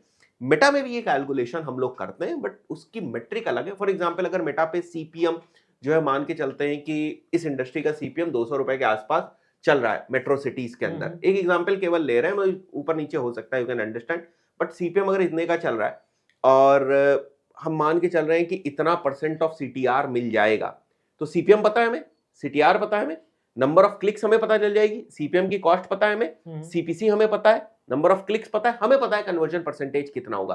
तो वहां पर भी ऐसी मैथ्स बनाकर हम एक प्रोजेक्टेड सीपीएल निकाल सकते हैं कि इतनी कॉस्ट आएगी। लेकिन मेटा से आने वाली लीड की क्वालिटी थोड़ी सी डाउन होगी कंपेयर टू गूगल से आने वाली लीड की क्वालिटी। तो अब हमें बहुत सारी चीजें करनी पड़ती है कि मेटा से अगर 100 लीड्स हमने जनरेट करी तो अगर 5% कन्वर्जन होता है तो क्या होगा, 2% कन्वर्जन होता है तो क्या होगा, 8% कन्वर्जन होता है तो क्या होता है। गूगल में भी हमें डिफरेंट आप ऐसे समझो चीजें बनानी पड़ती हैं, पहले से ही सिनेरियोज बनाने पड़ते हैं, केसेस बनाने पड़ते हैं कि अगर ऐसा होगा तो क्या होगा, ऐसा होगा तो क्या होगा और ऐसा होगा तो क्या होगा। तो इसके बाद फिर हम लोग जो है वो एड्स रन करना शुरू करते हैं। तो at the end of the day Google पे जा रहे हैं या मेटा पे जा रहे हैं, ये इसी बात पे डिपेंड करता है लीड जनरेशन के पॉइंट ऑफ व्यू से कि आरओआई हमें क्या मिलेगा, ठीक है। और D2C का तो मैंने आपको जैसे शुरुआत में बताया, हम उसी तरीके से, बट मोटे मोटे तौर पे फिर से समराइज करूं अगर, तो D2C में मेजरली मेटा से हम शुरुआत करते हैं। सिनेरियो कोई भी हो, डिसीजन किसी भी बेसिस पे लिया हो, but at the end of the day 90% of the scenarios में मेटा से ही शुरुआत होती है और लीड जनरेशन में 90% ऑफ द सिनेरियोज में हम गूगल से ही शुरुआत करते हैं। लीड जनरेशन वो भी हाई टिकट वाले जिनका फिजिकल पहले से बहुत ही established, universities, colleges, dental clinics हो गए, टूर्स एंड ट्रैवल्स का बिजनेस हो गया, ये सर। तो जैसे अगर गूगल एड्स मुझे रन करना है तो जैसे एसईओ में था कि हाँ पहले मुझे ये सब चीज़ें सीखनी है, तो गूगल एड्स के लिए इनिशियल लेवल पे क्या है कि हाँ मैं इन 2-4 चीज़ों पे पहले फ़ोकस करता हूँ। लेट्स सपोज़ जैसे मेटा होता है, तो मेटा में मुझे पता है, ऑडियंस को पता है कि यार क्रिएटिव अच्छा होना चाहिए, कि वीडियोज़ अच्छी हैं, वेबसाइट तो चलो गूगल के लिए मायने करेगी। यहाँ पर ऐसा है कि चलो टारगेटिंग आपको पता है कि आपने कुछ इंटरेस्ट बेस्ड टारगेटिंग करते हैं हम मेटा पे, और उसके बाद हम क्रिएटिव लेकर के चलते हैं। जैसे इस चैनल की ऑडियंस ज़्यादातर मेटा की है, तो अच्छा। अब थोड़ा-सा हम कंपेयर कर लेते हैं एक तरीके से, कि जब हम मेटा एड्स रन करते हैं, तो वहाँ पर सीधा एक कैंपेन क्रिएट किया, एक एड सेट बनाया, और उस एड सेट के अंदर मैंने टारगेटिंग कर दी कि लेट्स सपोज़ मैं मान लेते हैं ये ही बेच रहा हूँ, ठीक है? अब मैंने टारगेटिंग कर दी कि जो लोग ब्लेज़र में इंटरेस्टेड हैं, कुछ इस तरह के लोग इंटरेस्टेड हैं, वो इस ऐड को देखें, और उसके बाद एक अच्छा-सा ऐड मैंने शूट करके चला दिया। अब यही काम मुझे यही चीज़ बेचनी है गूगल के थ्रू। तो अब ये इसमें कहाँ-कहाँ पे क्या-क्या डिफरेंस आएगा? देखो, गूगल थोड़ा-सा कॉम्प्लिकेटेड हुँ, है इस हुँ, मामले में, और कहीं न कहीं गूगल ज़्यादा फ़ेवर करता है लीड जनरेशन हुँ, वाले बिज़नेसेस को। तो अब जैसे आप देख रहे हो कि मेटा भी काफ़ी कुछ ऑटोमेटेड होता जा रहा है, पहले बहुत कुछ आपके हुँ, कंट्रोल में हुँ। रहता था, आज ओपन ऑडियंस चलती हैं और अच्छा परफ़ॉर्म हाँ, करती हैं। तो मेटा का जो अल्टरनेटिव है गूगल के अंदर, वो है परफॉर्मेंस मैक्स हुँ, कैंपेन्स, राइट? और परफॉर्मेंस मैक्स कैंपेन्स D2C के लिए बढ़िया परफॉर्म करते हैं। Performance max campaign lead generation के लिए अच्छा परफॉर्म नहीं नहीं करते। करते, बिकॉज आप इसको ऐसे समझो, लीड अच्छी या बुरी हो सकती है, हुँ, सेल कभी अच्छी बुरी नहीं होती है। डेफिनिटली। मतलब कई बार जब मैं D2C फाउंडर से मिलता हूं या D2C एजेंसी फाउंडर से बेसिकली मिलता हूं, तो मेरे से कहते हैं कि उमर जी, एक काम में तो हम लोगों को बड़ा मजा आता है, वो ये कि यार क्लाइंट हमसे ये नहीं कहता है कि सेल अच्छी है या बुरी आई। हुँ, सेल तो सेल है। लीड जनरेशन में क्या होता है, क्लाइंट कहता है कि यार लीड अच्छी नहीं आई है, क्वालिटी नहीं आ रही, क्लोजर नहीं हुए, आपने 2 महीने मेहनत करी, सेल तो डैशबोर्ड में दिख गई शॉपिफाई में, ठीक है सर, सेल आ गई। तो जो सेल्स लाने का काम है, वो आपका परफॉर्मेंस मैक्स कैंपेन कर हुँ, सकता है अच्छे से, बिकॉज वो ऑटोमेटेड है। प्लस आपने कन्वर्जन ट्रैकिंग अच्छी कर ली। देखिए, डेटा फीड कैसे हो रही है गूगल हुँ, एड्स में, ये समझना है अपने को। गूगल एड्स में D2C के पॉइंट ऑफ व्यू से दो जगहों से डेटा जो है वो फीड होती है। भाई, परफॉर्मेंस मैक्स कैंपेन को डेटा चाहिए, उसके पास मैनुअल कोई कंट्रोल नहीं है। मतलब बिडिंग स्ट्रेटजी के नाम पे आपको दो बिडिंग स्ट्रेटजी देता है, maximise conversion and maximise conversion value. हुँ, हुँ, टारगेट रोएस लगा दो, टारगेट सीपी लगा दो, बस। हाँ, उसके अलावा कुछ नहीं है। तो जो डेटा देते हैं हम लोग गूगल एड्स को, वो देते हैं in the form of product feed, हुँ, हुँ, राइट? जो हाँ, मर्चेंट सेंटर में हम लोग प्रोडक्ट फीड बनाते हैं, तो प्रोडक्ट फीड के जो फिर ऑप्टिमाइजेशन है, वो आपको सही से करने, दैट इज वन थिंग। और जो कन्वर्जन ट्रैकिंग है, वो बहुत प्रॉपरली होनी चाहिए। हुँ, तो इन दो के बेसिस पे, और अगर पहले से आपके कस्टमर लिस्ट की ऑडियंस है, तो that you can provide as an audience signal to performance max का सिस्टम। तो इन तीन चीजों को लेकर वो ऑटोमेटिकली जो है वो आपका ऐड उन लोगों को दिखाएगा जहां से आपको कन्वर्जन आने के चांसेस है। अब परफॉर्मेंस मैक्स में भी दो चीजें, एक होता है performance max with only feed. हुँ, हुँ, मतलब परफॉर्मेंस मैक्स कैंपेन्स आप रन कर रहे हो, बट उसमें आप केवल गूगल मर्चेंट सेंटर की फीड का यूज कर रहे हैं। मतलब वो डेटा को केवल फीड से उठाएगा, हुँ, और जहां जहां वो फीड बेस्ड डेटा दिखा सकता है वहां ही दिखाए। फीड में क्या हो गया, प्रोडक्ट की इमेज हो गई, प्रोडक्ट का प्राइस हो गया, जो डायनेमिक है, हुँ, बिल्कुल ऐसे ही मेटा के कैटलॉग में कैटलॉग होता है। एड्स। तो प्राइस हो गया, प्रोडक्ट का नाम हो गया, जो भी डायनेमिक वैल्यूज है, उनको उठा के उनका एड बना के वो जहां जहां दिखा सकता है वहां दिखाएगा। तो उससे कन्वर्जन आने के चांसेस ज्यादा है। वहीं पर पी मैक्स वगैरह बाकी जगह खोल दोगे, बाकी इन्वेंट्रीज पे, तो एड आपका भागेगा बहुत तेज, बट कन्वर्जन आपको वहां पर नहीं आएंगे। हुँ, तो D2C के पॉइंट ऑफ व्यू से बहुत सारे एड अकाउंट्स ऐसे हैं गूगल के, जिनमें हम केवल और केवल परफॉर्मेंस मैक्स कैंपेन्स रन कर रहे हैं with feed only data, with proper conversion setup, with good conversion history plus audiences. अब हुँ, ऑडियंसेस आपको एज अ कस्टमर लिस्ट डालनी है, तो वो शॉपिफाई से निकाल के आप डाल दो, और उसको वो इनिशियल ऑडियंस मानेगा और उसके जैसी ऑडियंस को दिखाने की कोशिश करेगा। तो this is what we do with regards to D2C। बाकी कुछ आपको करने की जरूरत नहीं। सेकेंड लेवल पर आप इसमें ये चीज कर सकते हो कि performance max campaigns you create on the basis of your products, hmm, right? तो एक परफॉर्मेंस मैक्स कैंपेन आपने बनाया जिसमें आपने एक कैटेगरी ऑफ प्रोडक्ट रखी, एक दूसरा परफॉर्मेंस मैक्स कैंपेन बनाया, दूसरी कैटेगरी ऑफ प्रोडक्ट आपने रखी। परफॉर्मेंस मैक्स कैंपेन्स के अंदर आपके एसेट ग्रुप्स होते हैं, but I will not recommend you to divide on the basis of the asset hmm, groups, hmm, because वो जितनी डेटा परफॉर्मेंस मैक्स को कंसोलिडेट करके दोगे, मतलब एक पास ला कर हुँ, दोगे, उतना अच्छा है, right? So you give the audience signal, you give the product feed, you define proper conversions and let meta ads sorry let performance max campaigns do its work. तो वो अपना काम करता जाएगा, थोड़ा सा मॉनिटर आपको करने की जरूरत है, आपको लगे कि थोड़ा गड़बड़ है या किसी प्रोडक्ट पे जो है वो सेल नहीं आ रही या इंप्रेशन ही नहीं आ रही, फिर थोड़ा बिडिंग स्ट्रेटजी वगैरह आपको स्विच करने की जरूरत है। But at the end of the day P max with product feed only setup works very good with D2C।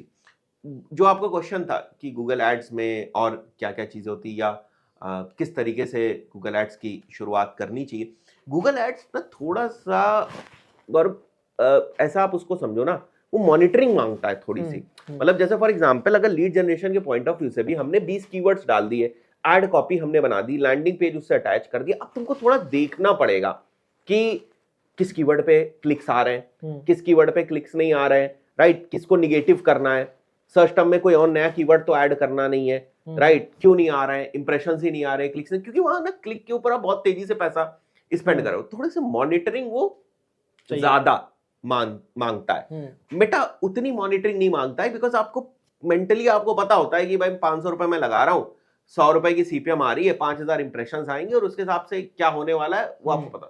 But Google में क्योंकि आपको पैरेलल बहुत ऑप्टिमाइजेशन करना होता है, मेटा में आप पैरेलली बहुत ऑप्टिमाइजेशन नहीं करते, ऐसा नहीं करते कि भाई आप 15 मिनट बाद ऑप्टिमाइजेशन करने गए, लेकिन गूगल के अंदर आपको 15 मिनट पे करना है। अगर आपका निगेटिव कीवर्ड आ गया तो निगेटिव कीवर्ड आपको ऐड करना है कि भाई मेरे को इस पे ऐड नहीं दिखाना है। लोग ये भी सवाल पूछते हैं कि सर मैं पैरेलल इतना ऑप्टिमाइजेशन कर रहा हूं, will it affect the learning? नहीं, वो डिपेंड करता है कि ऑप्टिमाइजेशन आप क्या करो। फॉर एग्जांपल आपने बजट ही बदल दिया या बिडिंग स्ट्रेटजी चेंज कर दी, तो अगर आप ये करते हो तो आपकी जो लर्निंग है वो हैम्पर होगी।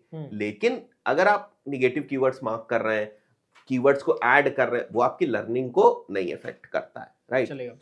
टेक्निकली 2-3 स्टेप में और मैं बता देता हूं। गूगल एड सीखने में मुझे लगता है 1 महीने से ज्यादा का टाइम नहीं लगेगा एक बिल्कुल बिगिनर को, अगर वाकई में वो सीखना चाहता है। स्टार्ट कैसे करें? सबसे पहले कन्वर्जन ट्रैकिंग सीखनी है उसको, कि कन्वर्जन किस तरीके से सेटअप करते हैं। उसके बाद उसको कीवर्ड रिसर्च सीखनी है। उसके बाद उसको कैंपेन स्ट्रक्चर की थीमिंग सीखनी है कि मैंने कीवर्ड्स तो रिसर्च कर लिए, बट इनको मैं किस टाइप से कैंपेन्स में रखूं, क्या डिफरेंट कैंपेन्स किसके लिए जरूरत है। जैसे एग्जांपल के तौर पे एक कीवर्ड आपको मिला, for example digital marketing course है, एक कीवर्ड आपको मिला digital marketing course in Delhi, एक कीवर्ड आपको मिला digital marketing course in Mumbai, तो दोनों कीवर्ड को उठा के एक ही कैंपेन में नहीं रख देना है। एक दिल्ली का कैंपेन बनेगा और एक मुंबई का कैंपेन बनेगा। दिल्ली रिलेटेड कीवर्ड्स दिल्ली वाले कैंपेन में जाएंगे, उसकी लोकेशन दिल्ली रहेगी। मुंबई वाले मुंबई में जाएंगे कैंपेन में और उसकी लोकेशन मुंबई रहेगी। Now digital marketing course in Mumbai के भी बहुत वेरिएशंस मिलेंगे, तो उन वेरिएशंस के बेसिस पे आप एड ग्रुप्स को डिवाइड करते हैं। उसके बेसिस पे आप एड ग्रुप के अंदर एड कॉपी बनाते हैं रेलेवेंसी के लिए, फिर उसके बेसिस पे उसी से मिलता जुलता आपका लैंडिंग पेज होता है। तो द पॉइंट इज कि वहां कन्वर्जन ट्रैकिंग आपको सीखनी है, कीवर्ड रिसर्च बहुत डिटेल में आपको सीखनी है, because that's where Google ads starts.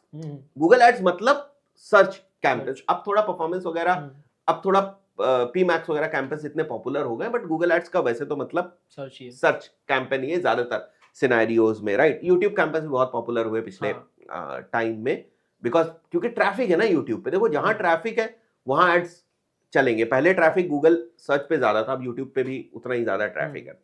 तो कैंपेन स्ट्रक्चर भी इंपॉर्टेंट है। कन्वर्जन मैंने पहले ही बता दिया, कन्वर्जन, कैंपेन स्ट्रक्चर, और तीसरा चीज जो एड ग्रुप थीमिंग, वो कैंपेन स्ट्रक्चर में ही आ जाए, कीवर्ड सर्च।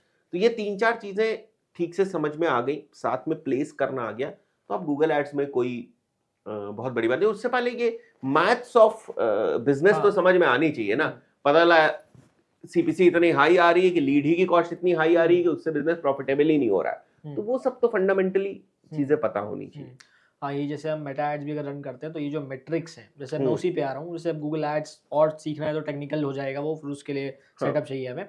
तो जैसे गूगल है, मेटा, इन सब में जो बेसिक टर्म्स हैं, जैसे सीपीसी हो गया, सीटीआर हो गया, सीपीएम हो गया, ये सब जगह चलते हैं, और अगर ये खराब आ रहे हैं तो सेल फिर या तो बहुत महंगी आ जाएगी या तो नहीं आने वाली। सही है। ठीक है, तो अभी इसमें जैसे थोड़ा थोड़ा हम टर्म्स की अगर बात करें तो आपका मतलब आप क्या पहला टर्म क्या देखते हो? आप लेट सपोज अगर आप मेटा भी आप रन करते ही हो, लेट सपोज मान लेते हैं किसी के लिए भी आप लीड जनरेशन या किसी चीज़ के लिए भी रन कर रहे हो, तो अब हर एक इंडस्ट्री के हिसाब से भी डिपेंड कर जाता है कि किसकी कौन सी इंडस्ट्री है, किसी में कम आएगा, किसी में ज़्यादा आएगा। बट फिर भी what is the first term जो आप चेक करते हो? लेट्स सपोज़ आपने ऐड चालू किया, सेल नहीं आई। अब हम्म, सेल नहीं आई तो क्या देखने जा रहे हो आपकी देखो आरओपी के? ये टाइम के साथ बदलता है, ऑब्जेक्टिव्स के साथ भी बदलता है कि क्या नहीं हो रहा है, उसके बेसिस पे हम कौन सी मेट्रिक देखें।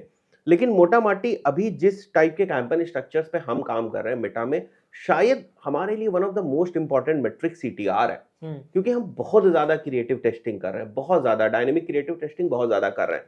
एक कैंपेन बना दिया, ठीक है, उसके अंदर जो है वो मल्टीपल एड ग्रुप्स बना दिए, सब एड ग्रुप्स ओपन पे चल रहे हैं, मल्टीपल जो है वो वीडियोस हमने बना दिए। तो एक नजर सबसे पहले तो आपकी कन्वर्जन पे होती ही होती है कि भाई मान लिया हमने देखा कि इस कैंपेन से हमें इतनी, इस एड से हमें इतनी सेल आ गई या इतनी लीड आ गई। उसके बाद जो दूसरी नजर जाती है ना, सबसे पहले वो जाती है हमारी सीटीआर के ऊपर कि बेसिकली देखो आप टेस्ट क्या कर रहे हो उसी को तो केपीआई बनाओगे। मतलब अगर मैं टेस्टिंग ऑडियंस की कर रहा हूं तो मैं ऑडियंस देखूंगा जाके, अगर मैं टेस्टिंग क्रिएटिव की कर रहा हूं तो क्रिएटिव बेस्ड मैट्रिसेस देखूंगा। तो सबसे पहले तो हमने सीटीआर देखा, सीटीआर के बाद फिर अगर वीडियो चल रहा है तो फिर हुक रेट हो गया या फिर रिटेंशन रेट हो गया, जैसे हमने अपनी 4-5 मेट्रिक बना रखी है, तो उसके बेसिस पे हम लोग देखते हैं। तो कन्वर्जन तो पहले मैंने आपको बताया, it can be anything, lead और उसके बाद हमारा सीटीआर हो गया।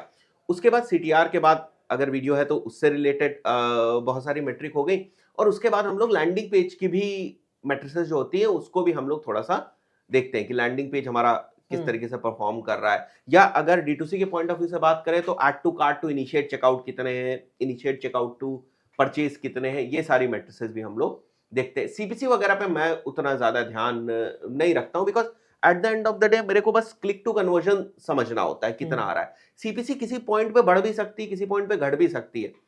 एक चीज हम ध्यान रखते हैं, दैट इज बेसिकली सीपीएम। अगर कोई चीज काम नहीं कर रही है तो सीपीएम की तरफ भी हम लोग भागते हैं, बिकॉज वहां से मेटा का गेम शुरू होता है। भाई in Google ads you are paying for clicks, but in Meta ads you are paying for the impressions, right? So वहां हमें देखना होता है कि आखिर हम इंप्रेशंस का कितना पैसा दे रहे हैं। तो फॉर एग्जाम्पल 30-35 रुपए की सीपीएम आ रही है, खुश हो जाते हैं। 25 रुपए की सीपीएम आ रही है, खुश हो जाते हैं। 200-250 की सीपीएम आ रही है, टेंशन होने लगती है, बिकॉज वो कैलकुलेशन दिमाग में है कि अगर 250 की सीपीएम होगी, 1000 इंप्रेशंस आए होंगे, 3% का सीटीआर होगा, तो कितनी क्लिक्स आई होंगी, तो इतनी क्लिक्स से इतना कन्वर्जन होगा, तो इतना कॉस्ट खर्च होने पे तो हम प्रॉफिटेबल होंगे नहीं। तो वो क्योंकि math back of the mind रहती है तो समझ में आ जाता है कि अपनी डिटरमाइनिंग मैट्रिसेस क्या है, तो ये चीजें रहती हैं। तो अभी जैसे मेटा की बात करते हैं, तो अभी मेटा में आप क्या स्ट्रक्चर लेकर के चल रहे हो? जैसे कि कैंपेन स्ट्रक्चर से आपने बोला कि आप एक कैंपेन बना रहे हो, आपने 5-10 बना दिए, एड सेट ओपन चला दिया और क्रिएटिव टेस्ट कर रहे हैं। तो ये जो आप 5-10 बनाते हो, अब इसके पीछे बजट डिपेंड ऑब्वियसली करेगा। बजट अगर कम है तो 5-6 नहीं बना सकते। तो अभी एज ऑफ नाउ आप मान के चलो अभी आपके पास बजट की लिमिटेशन नहीं है, ठीक है? आप डेली 50,000 रुपये स्पेंड कर सकते हैं, 20,000 मान लेते हैं एवरेज की, आप 20,000 डेली स्पेंड कर सकते हो। मैं आपको 20,000 रुपये दिए और अभी हमको ऐड रन करना है, लेट्स सपोज फॉर एक लीड जनरेशन करना है एजेंसी के लिए। Let's suppose digital marketing agency है जो कि क्लाइंट्स चाहती है, जो ई कॉमर्स के लोग हैं उनको चाहती है। तो अब मेरे पास आप इस 20,000 को कैंपेन में कैसे डिवाइड करोगे? देखो अगर हम एबीओ पे कर रहे हैं तो पहले जो सिस्टम था, मतलब एबीओ पे जो हमें बजट एलोकेट जब हम पहले करते थे, इतनी क्रिएटिव टेस्टिंग जब नहीं करी जाती थी, तब जो बजट एलोकेशन होता था उसके पीछे लॉजिक था ऑडियंस टेस्टिंग का, बिकॉज तब क्रिएटिव कॉमन रहता था, है ना? और मेजरली हम एड ग्रुप लेवल पर जो बदलते थे वो ऑडियंस बदलते थे, और फिर उसमें से निकाल के ऑडियंसेस को अलग स्केलिंग कैंपेन, वो सारी चीजें रहती थी। अभी जो हम बजट स्प्लिट करते हैं, पहली बात तो हम ही सजेस्ट करते हैं जनरली क्लाइंट को कि हम इतने बजट्स के साथ स्टार्ट करना चाहते हैं।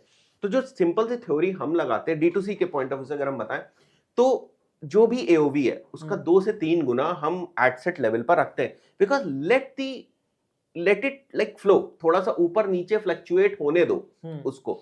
मतलब बहुत सारे लोग हैं बहुत ही कम लगा दे, मतलब आपकी AOV 100 रुपए की है और आपने बजट लगाया है बहुत ही कम का, तो फिर दिक्कत हो जाएगी आपको ना।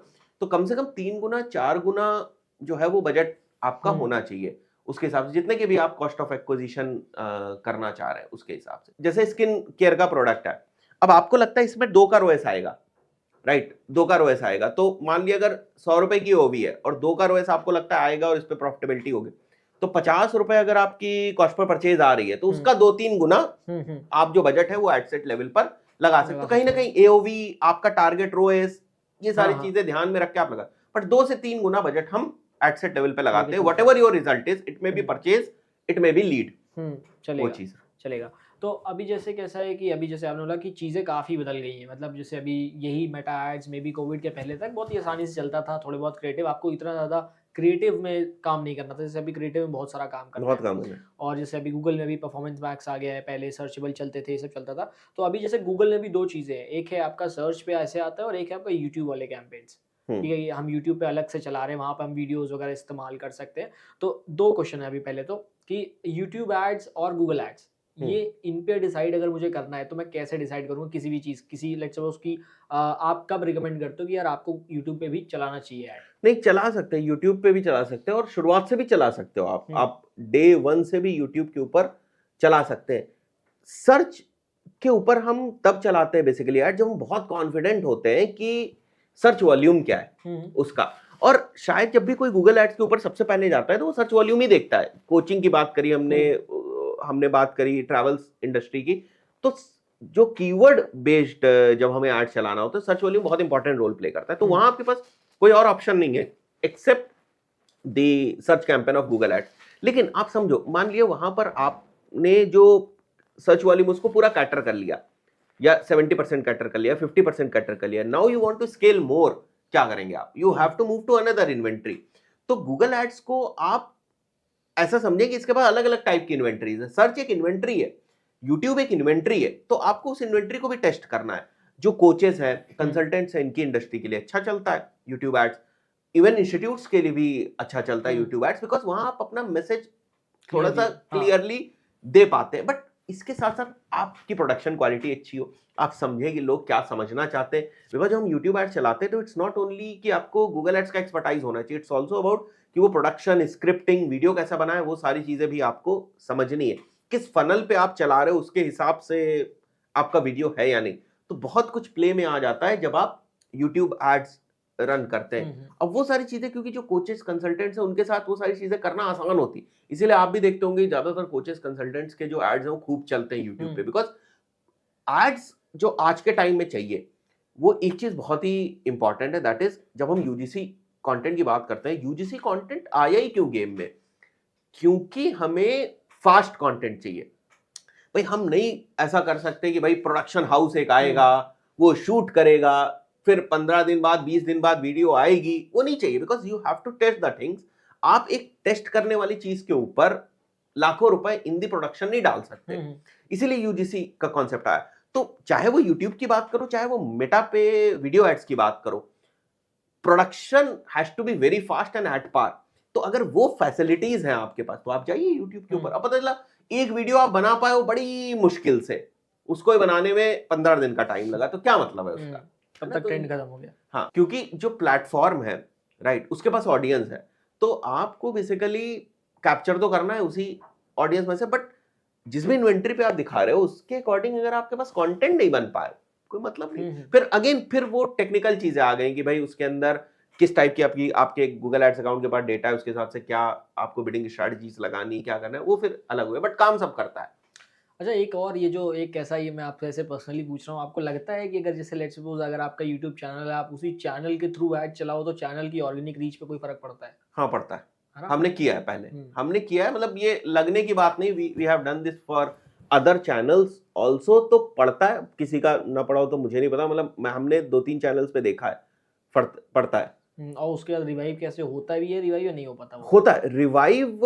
देखो ये एल्गोरिदमिक हिट नहीं है। रिवाइव जो होता है ना, वो एक तरीके से आपको कंटेंट के बेसिस पे ही करना पड़ेगा। मतलब बहुत सारे ऐसे चैनल्स हैं टाइम के साथ धीरे धीरे डेड हुए, ठीक है, एल्गोरिदम नहीं डेड किया। डेड होने का मतलब क्या है? एल्गोरिदम ही रीच नहीं दे रहा है, लेकिन उन्होंने कंटेंट ट्विस्ट किया, कंटेंट बदला। ऐसे फॉर एग्जांपल आप नॉर्मली पहले कहीं पढ़ाते रहे, फिर वो बंदा जाकर बाहर जाकर पढ़ाने लगा, या कैमरेज अपडेट किए, सेटअप अपडेट किया, नया टाइप का कंटेंट लाया, नया एंगेजमेंट बनाया, चैनल फिर से उठते हैं। बिकॉज लोग तो वही है, कंटेंट, और वो आपको हमेशा सिंक में रखना पड़ेगा। कंटेंट प्लस प्रोडक्शन सिंक में होना चाहिए। एल्गोरिदम हिट करेगा आपको कभी ना कभी, किसी ना किसी फॉर्म में हिट करेगा आपको। मतलब इट्स नॉट ओनली अबाउट कि एड आप चलाओगे तभी हिट करेगा, ऑर्गेनिकली भी डेड हो जाते हैं। बहुत ज्यादा आउटडेटेड कंटेंट पड़ रहा है तो डेड हो जाते हैं। चलेगा। तो एक तो ये हो गया कि जैसे यूट्यूब पे भी हम चालू कर सकते हैं कैंपेन्स को। अभी ऐसा है कि लेट्स सपोज मैंने ये समझा कि एसईओ क्या है, गूगल एड्स क्या है, मेटा एड्स क्या है, तीनों सीन देख लिए मैंने, समझ लिए।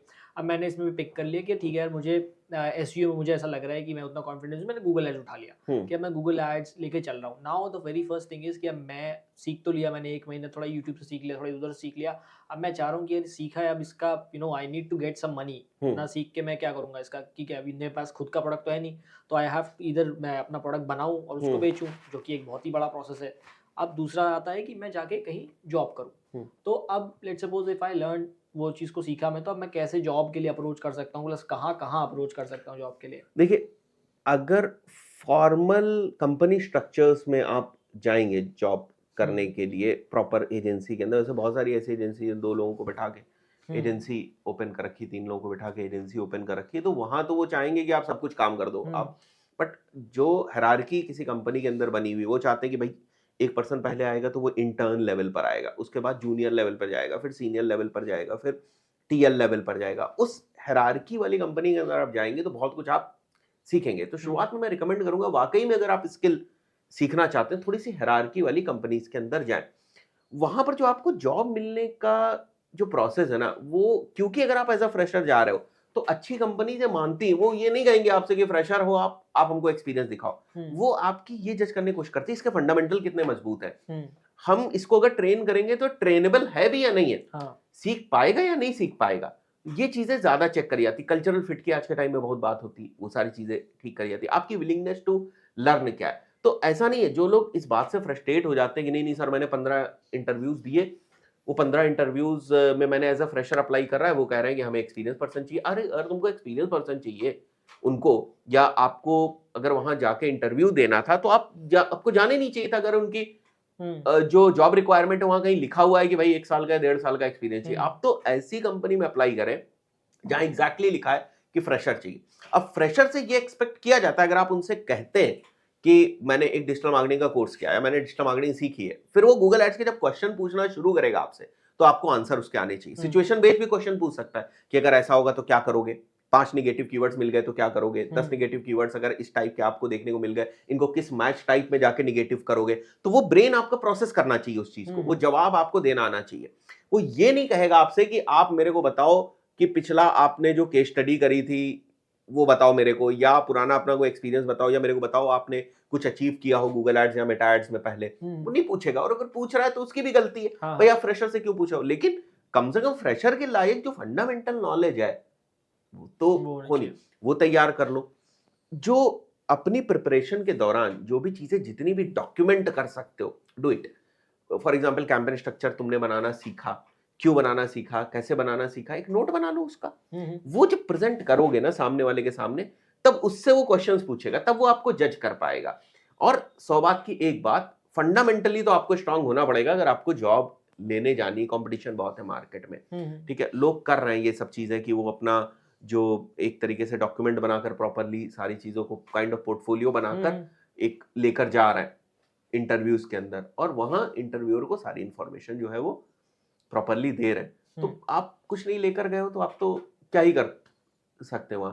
तो ये तैयारी जरूरी है। दूसरी बात, जैसे हम लोग बात करते हैं ना कि लैंडिंग पेज का एक कन्वर्जन रेट है 10% का, वैसे इंटरव्यू का भी कन्वर्जन रेट है। आप ये नहीं कह सकते कि मैं 2 इंटरव्यू में गया और दोनों में मेरा जो है वो सिलेक्शन हो जाना चाहिए। हो जाता है तो अच्छी बात है। तीसरी चीज, हर कोई सेम लेवल पे नहीं होता है। This is very important thing, ये लोग मानने को तैयार नहीं है इस बात को। हर कोई सेम लेवल पर नहीं होता है। आप जो चीज 1 महीने में सीख रहे हो, शायद कोई पर्सन वो चीज 10 दिन में सीख जाए, या कोई इंसान उस चीज को 2 महीने में सीख रहा है, तो हो सकता है आप उस चीज को 1 महीने के अंदर सीख जाए। तो वो जो चीज है ना, वो भी कहीं ना कहीं आपको जॉब में एडवांटेज देती है, जो सामने नहीं दिखता है। कहने का मतलब कि अगर मैं इंटरव्यू ले रहा हूं और मेरे सामने 2 कैंडिडेट बैठे हैं, मैं दोनों को देख रहा हूं, दोनों ने सेम इंस्टीट्यूट से किया, बट लर्निंग कैपेसिटी दोनों की अलग है। आगे मैं किसको और बेहतर तरीके से ट्रेन कर सकता हूं, उसके बेसिस पे मैं डिसीजन लूंगा। फिर आप ये नहीं कह सकते कि नहीं मैंने भी तो वही सर्टिफिकेशन किया था, इसने भी वही सर्टिफिकेशन किया था, भाई इसको क्यों ले लिया। कंपनीज तो चाहती है ना एक्स फैक्टर हो कुछ। तो ये सब चीजें भी डेवलप करो। खाली ये नहीं कि मैं कहीं गया सीखने सर्टिफिकेशन लेकर आ गया। तो बहुत सारी चीजें हैं जो आपके पॉइंट ऑफ व्यू से इनकी तैयारी करनी चाहिए एक बिगिनर को। तो अभी आप जैसे अगर बात करें डिजिटल मार्केटिंग फील्ड क्या है इसमें, तो अभी आपको क्या लग रहा है, अभी ये किस स्टेज पे है? लाइक जैसे कुछ लोग कहते हैं सैचुरेट हो चुका है अब, या like what do you feel कि कैसा चल रहा है अभी? जैसे एआई वगैरह भी बहुत कुछ है, लोगों को ऐसा भी है कि यार आधा तो जैसे अभी जैसे मेटा में ही है, बहुत सारी चीज़ें थोड़ा उसने ऑटोमेट कर दी है, ठीक है? कभी-कभी लोगों को बीच में ऐसे कुछ भी अपडेट आता है कि मेटा खुद से चलेगा वगैरह-वगैरह। तो like what do you feel कि अभी डिजिटल मार्केटिंग किस स्टेज पे है एंड क्या क्या क्या देखो, चलने वाला जो है? लोग बोलते हैं ना कि इंडस्ट्री सैचुरेट हो गई है, हुँ, उन्होंने बहुत टाइम दिया है हुँ, इंडस्ट्री को और बहुत काम किया है इस इंडस्ट्री में, और अब कुछ जब नया नहीं होता है तो उनको लगता है चीजें हुँ, सैचुरेट हो गई। आप बहुत सारे लोगों से मिलते होंगे, कितने लोग ऐसे हैं जो एक्चुअली एआई का जबरदस्त तरीके से यूज कर रहे हैं आज के टाइम में हुँ, डिजिटल मार्केटिंग में? हुँ, बहुत कम बहुत लोग कम हैं। है। बहुत कम लोग हैं। अगर आप पुराने मीडिया बायर्स को देखें तो बहुत सारे लोग ऐसे हैं जिनको स्क्रिप्ट दे दी गई है, फिर भी वो एड कॉपी उससे स्क्रिप्ट से नहीं बना रहे हैं, या प्रॉम्प्ट दे दिए गए, हुँ, बेसिकली प्रॉम्प्ट से स्क्रिप्ट बना के वो उससे जो है वो नहीं बना रहे हैं एड कॉपी। हुँ, तो इसका मतलब आप कहोगे सैचुरेट हो गई, क्यों? क्योंकि आप कहीं जाते हो, आपको जॉब नहीं मिलती, तो वो अपने आप को अपग्रेड तो रखना ही पड़ेगा। आप बिजनेसेस के पॉइंट ऑफ व्यू से देखिए, हुँ, भाई आप किसी इंडस्ट्री को सैचुरेट कब मानेंगे? जब उसकी डिमांड खत्म हो जाए। क्या हुँ। डिमांड खत्म हो गई?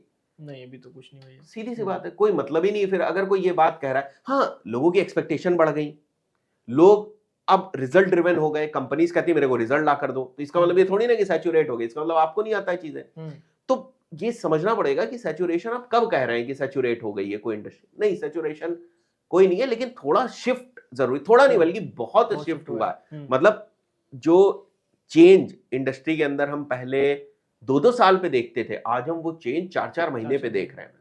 नई हुँ, चीजें आ रही हैं, नई अप्रोचेज आ रही हैं, नए प्लेटफॉर्म्स आ रहे हैं।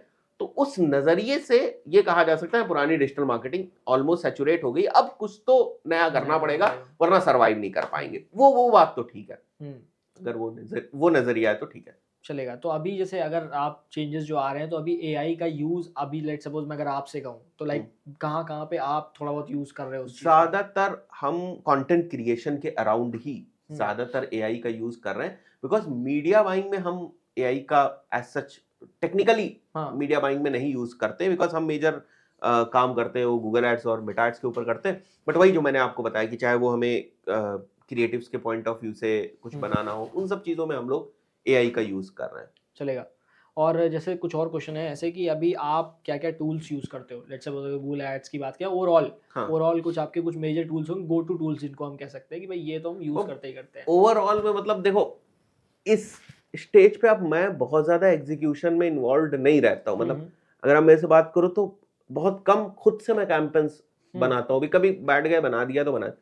तो बहुत कुछ जो एग्जीक्यूशन लेवल के टूल्स हैं उनको मैं उतना डेली नहीं यूज हुँ, करता, बट चैट जीपीटी को मैं बहुत यूज करता हुँ, हूँ। और मेरी टीम कहती है कि सर कुछ दिन बाद चैट जीपीटी आपसे इक्विटी मांग लेगा हुँ, कंपनी में। तो चैट जीपीटी को मैं पर्सनली बहुत यूज करता हूँ। जो भी चीज़ होती है, को बहुत सारे फॉर्मूलेज है, बहुत सारी कस्टमाइज्ड ऐसी टेम्पलेट्स वगैरह बनानी होती है, उनके लिए मैं चैट जीपीटी का बहुत ज़्यादा इस्तेमाल करता हूँ। बाकी टीम के पास जो सीआरएम है, लीड जनरेशन के पॉइंट ऑफ व्यू से जो एजेंसी का सीआरएम है, उस पे मेरा थोड़ा सा वक्त जो है वो बीतता है टूल्स के पॉइंट ऑफ व्यू से। पर्सनली मुझे गूगल एड्स बहुत पसंद है, तो मैं गूगल एड्स का डैशबोर्ड्स वगैरह देखता रहता हूँ, और गूगल एड्स एडिटर के ऊपर मैं थोड़ा ज़्यादा काम करता हूँ शुरुआत से ही। ये यही टूल्स है अगर मैं अभी बात करूँ। कुछ थोड़ा और अगर आप स्पेसिफिक पूछे मैं पूछता तो हूँ। मैं अभी हम एजेंसी के ऊपर चलेंगे, एजेंसी जो अगर जो लोग एजेंसी के ऊपर एजेंसी एक जिनकी है, जिनका वो सेल्स प्रोसेस है जिनका, जैसे अभी आपकी है तो you know all the sales process, lead hmm, generation, sales team, फिर हुँ, उसमें अलग-अलग लोगों को ट्रेन करना। बट अगर लेट्स सपोज़ मैं एसईओ के बारे में बात करता हूँ कि एक कोई नया बंदा है, वो एसईओ करना सीख रहा है, तो वो कौन-कौन से टूल है जो यूज़ करेगा या हुँ। उसको करने चाहिए? तो एक इसके इसके बारे में देखो, क्या है? मैं हाँ, एसईओ के पॉइंट ऑफ व्यू से बता देता हूँ कि अगर कीवर्ड रिसर्च करनी है तो एसईएमरश हो गया, हुँ, एचरेफ टूल्स हैं, ये पॉपुलर टूल्स मैं हुँ, आपको बता रहा हूँ। और हम लोग क्योंकि देखो बहुत ज़्यादा एक्सपेरिमेंट्स नहीं करते, बिकॉज़ हुँ, हमें टीम को भी ट्रेन करना होता है। हुँ, तो हम बदलना रोज़ अगर टूल्स बदलेंगे तो प्रॉब्लम होगी। तो हमारा जो गो टू टूल्स है एसईओ के पॉइंट ऑफ व्यू से वो एसईएमरश ही है। मतलब हमारे सारे प्रोजेक्ट्स एसईएमरश के ऊपर है, तो हम उसी से ठीक है। रिसर्च करते हैं। गूगल शीट्स का बहुत ज़्यादा यूज़ होता है। हुँ, जैसे कोई भी रिपोर्ट्स वगैरह बनानी है या कुछ भी डेटा मैपिंग करनी है तो गूगल शीट का बहुत ज़्यादा हम लोग यूज़ करते हैं। अगर कोई गूगल एड्स में है, तो फिर वहाँ पर क्या कुछ टूल्स जैसे कीवर्ड रिसर्च के टूल्स होते हैं, तो गूगल कीवर्ड प्लानर है ही ना? हो गया, गूगल मतलब की जो प्लानर हो वो गया। प्रॉब्लम सॉल्व कर देगा। गूगल एड्स एडिटर को सीख लें अगर कोई ज़्यादा काम करता है गूगल एड्स के ऊपर, हुँ, तो ऑफलाइन गूगल एड्स का एक टूल होता है गूगल एड्स एडिटर, हुँ, उसको सीख ले। बहुत सारे जो है वो एआई बेस्ड टूल्स जो हैं वो आ चुके हैं।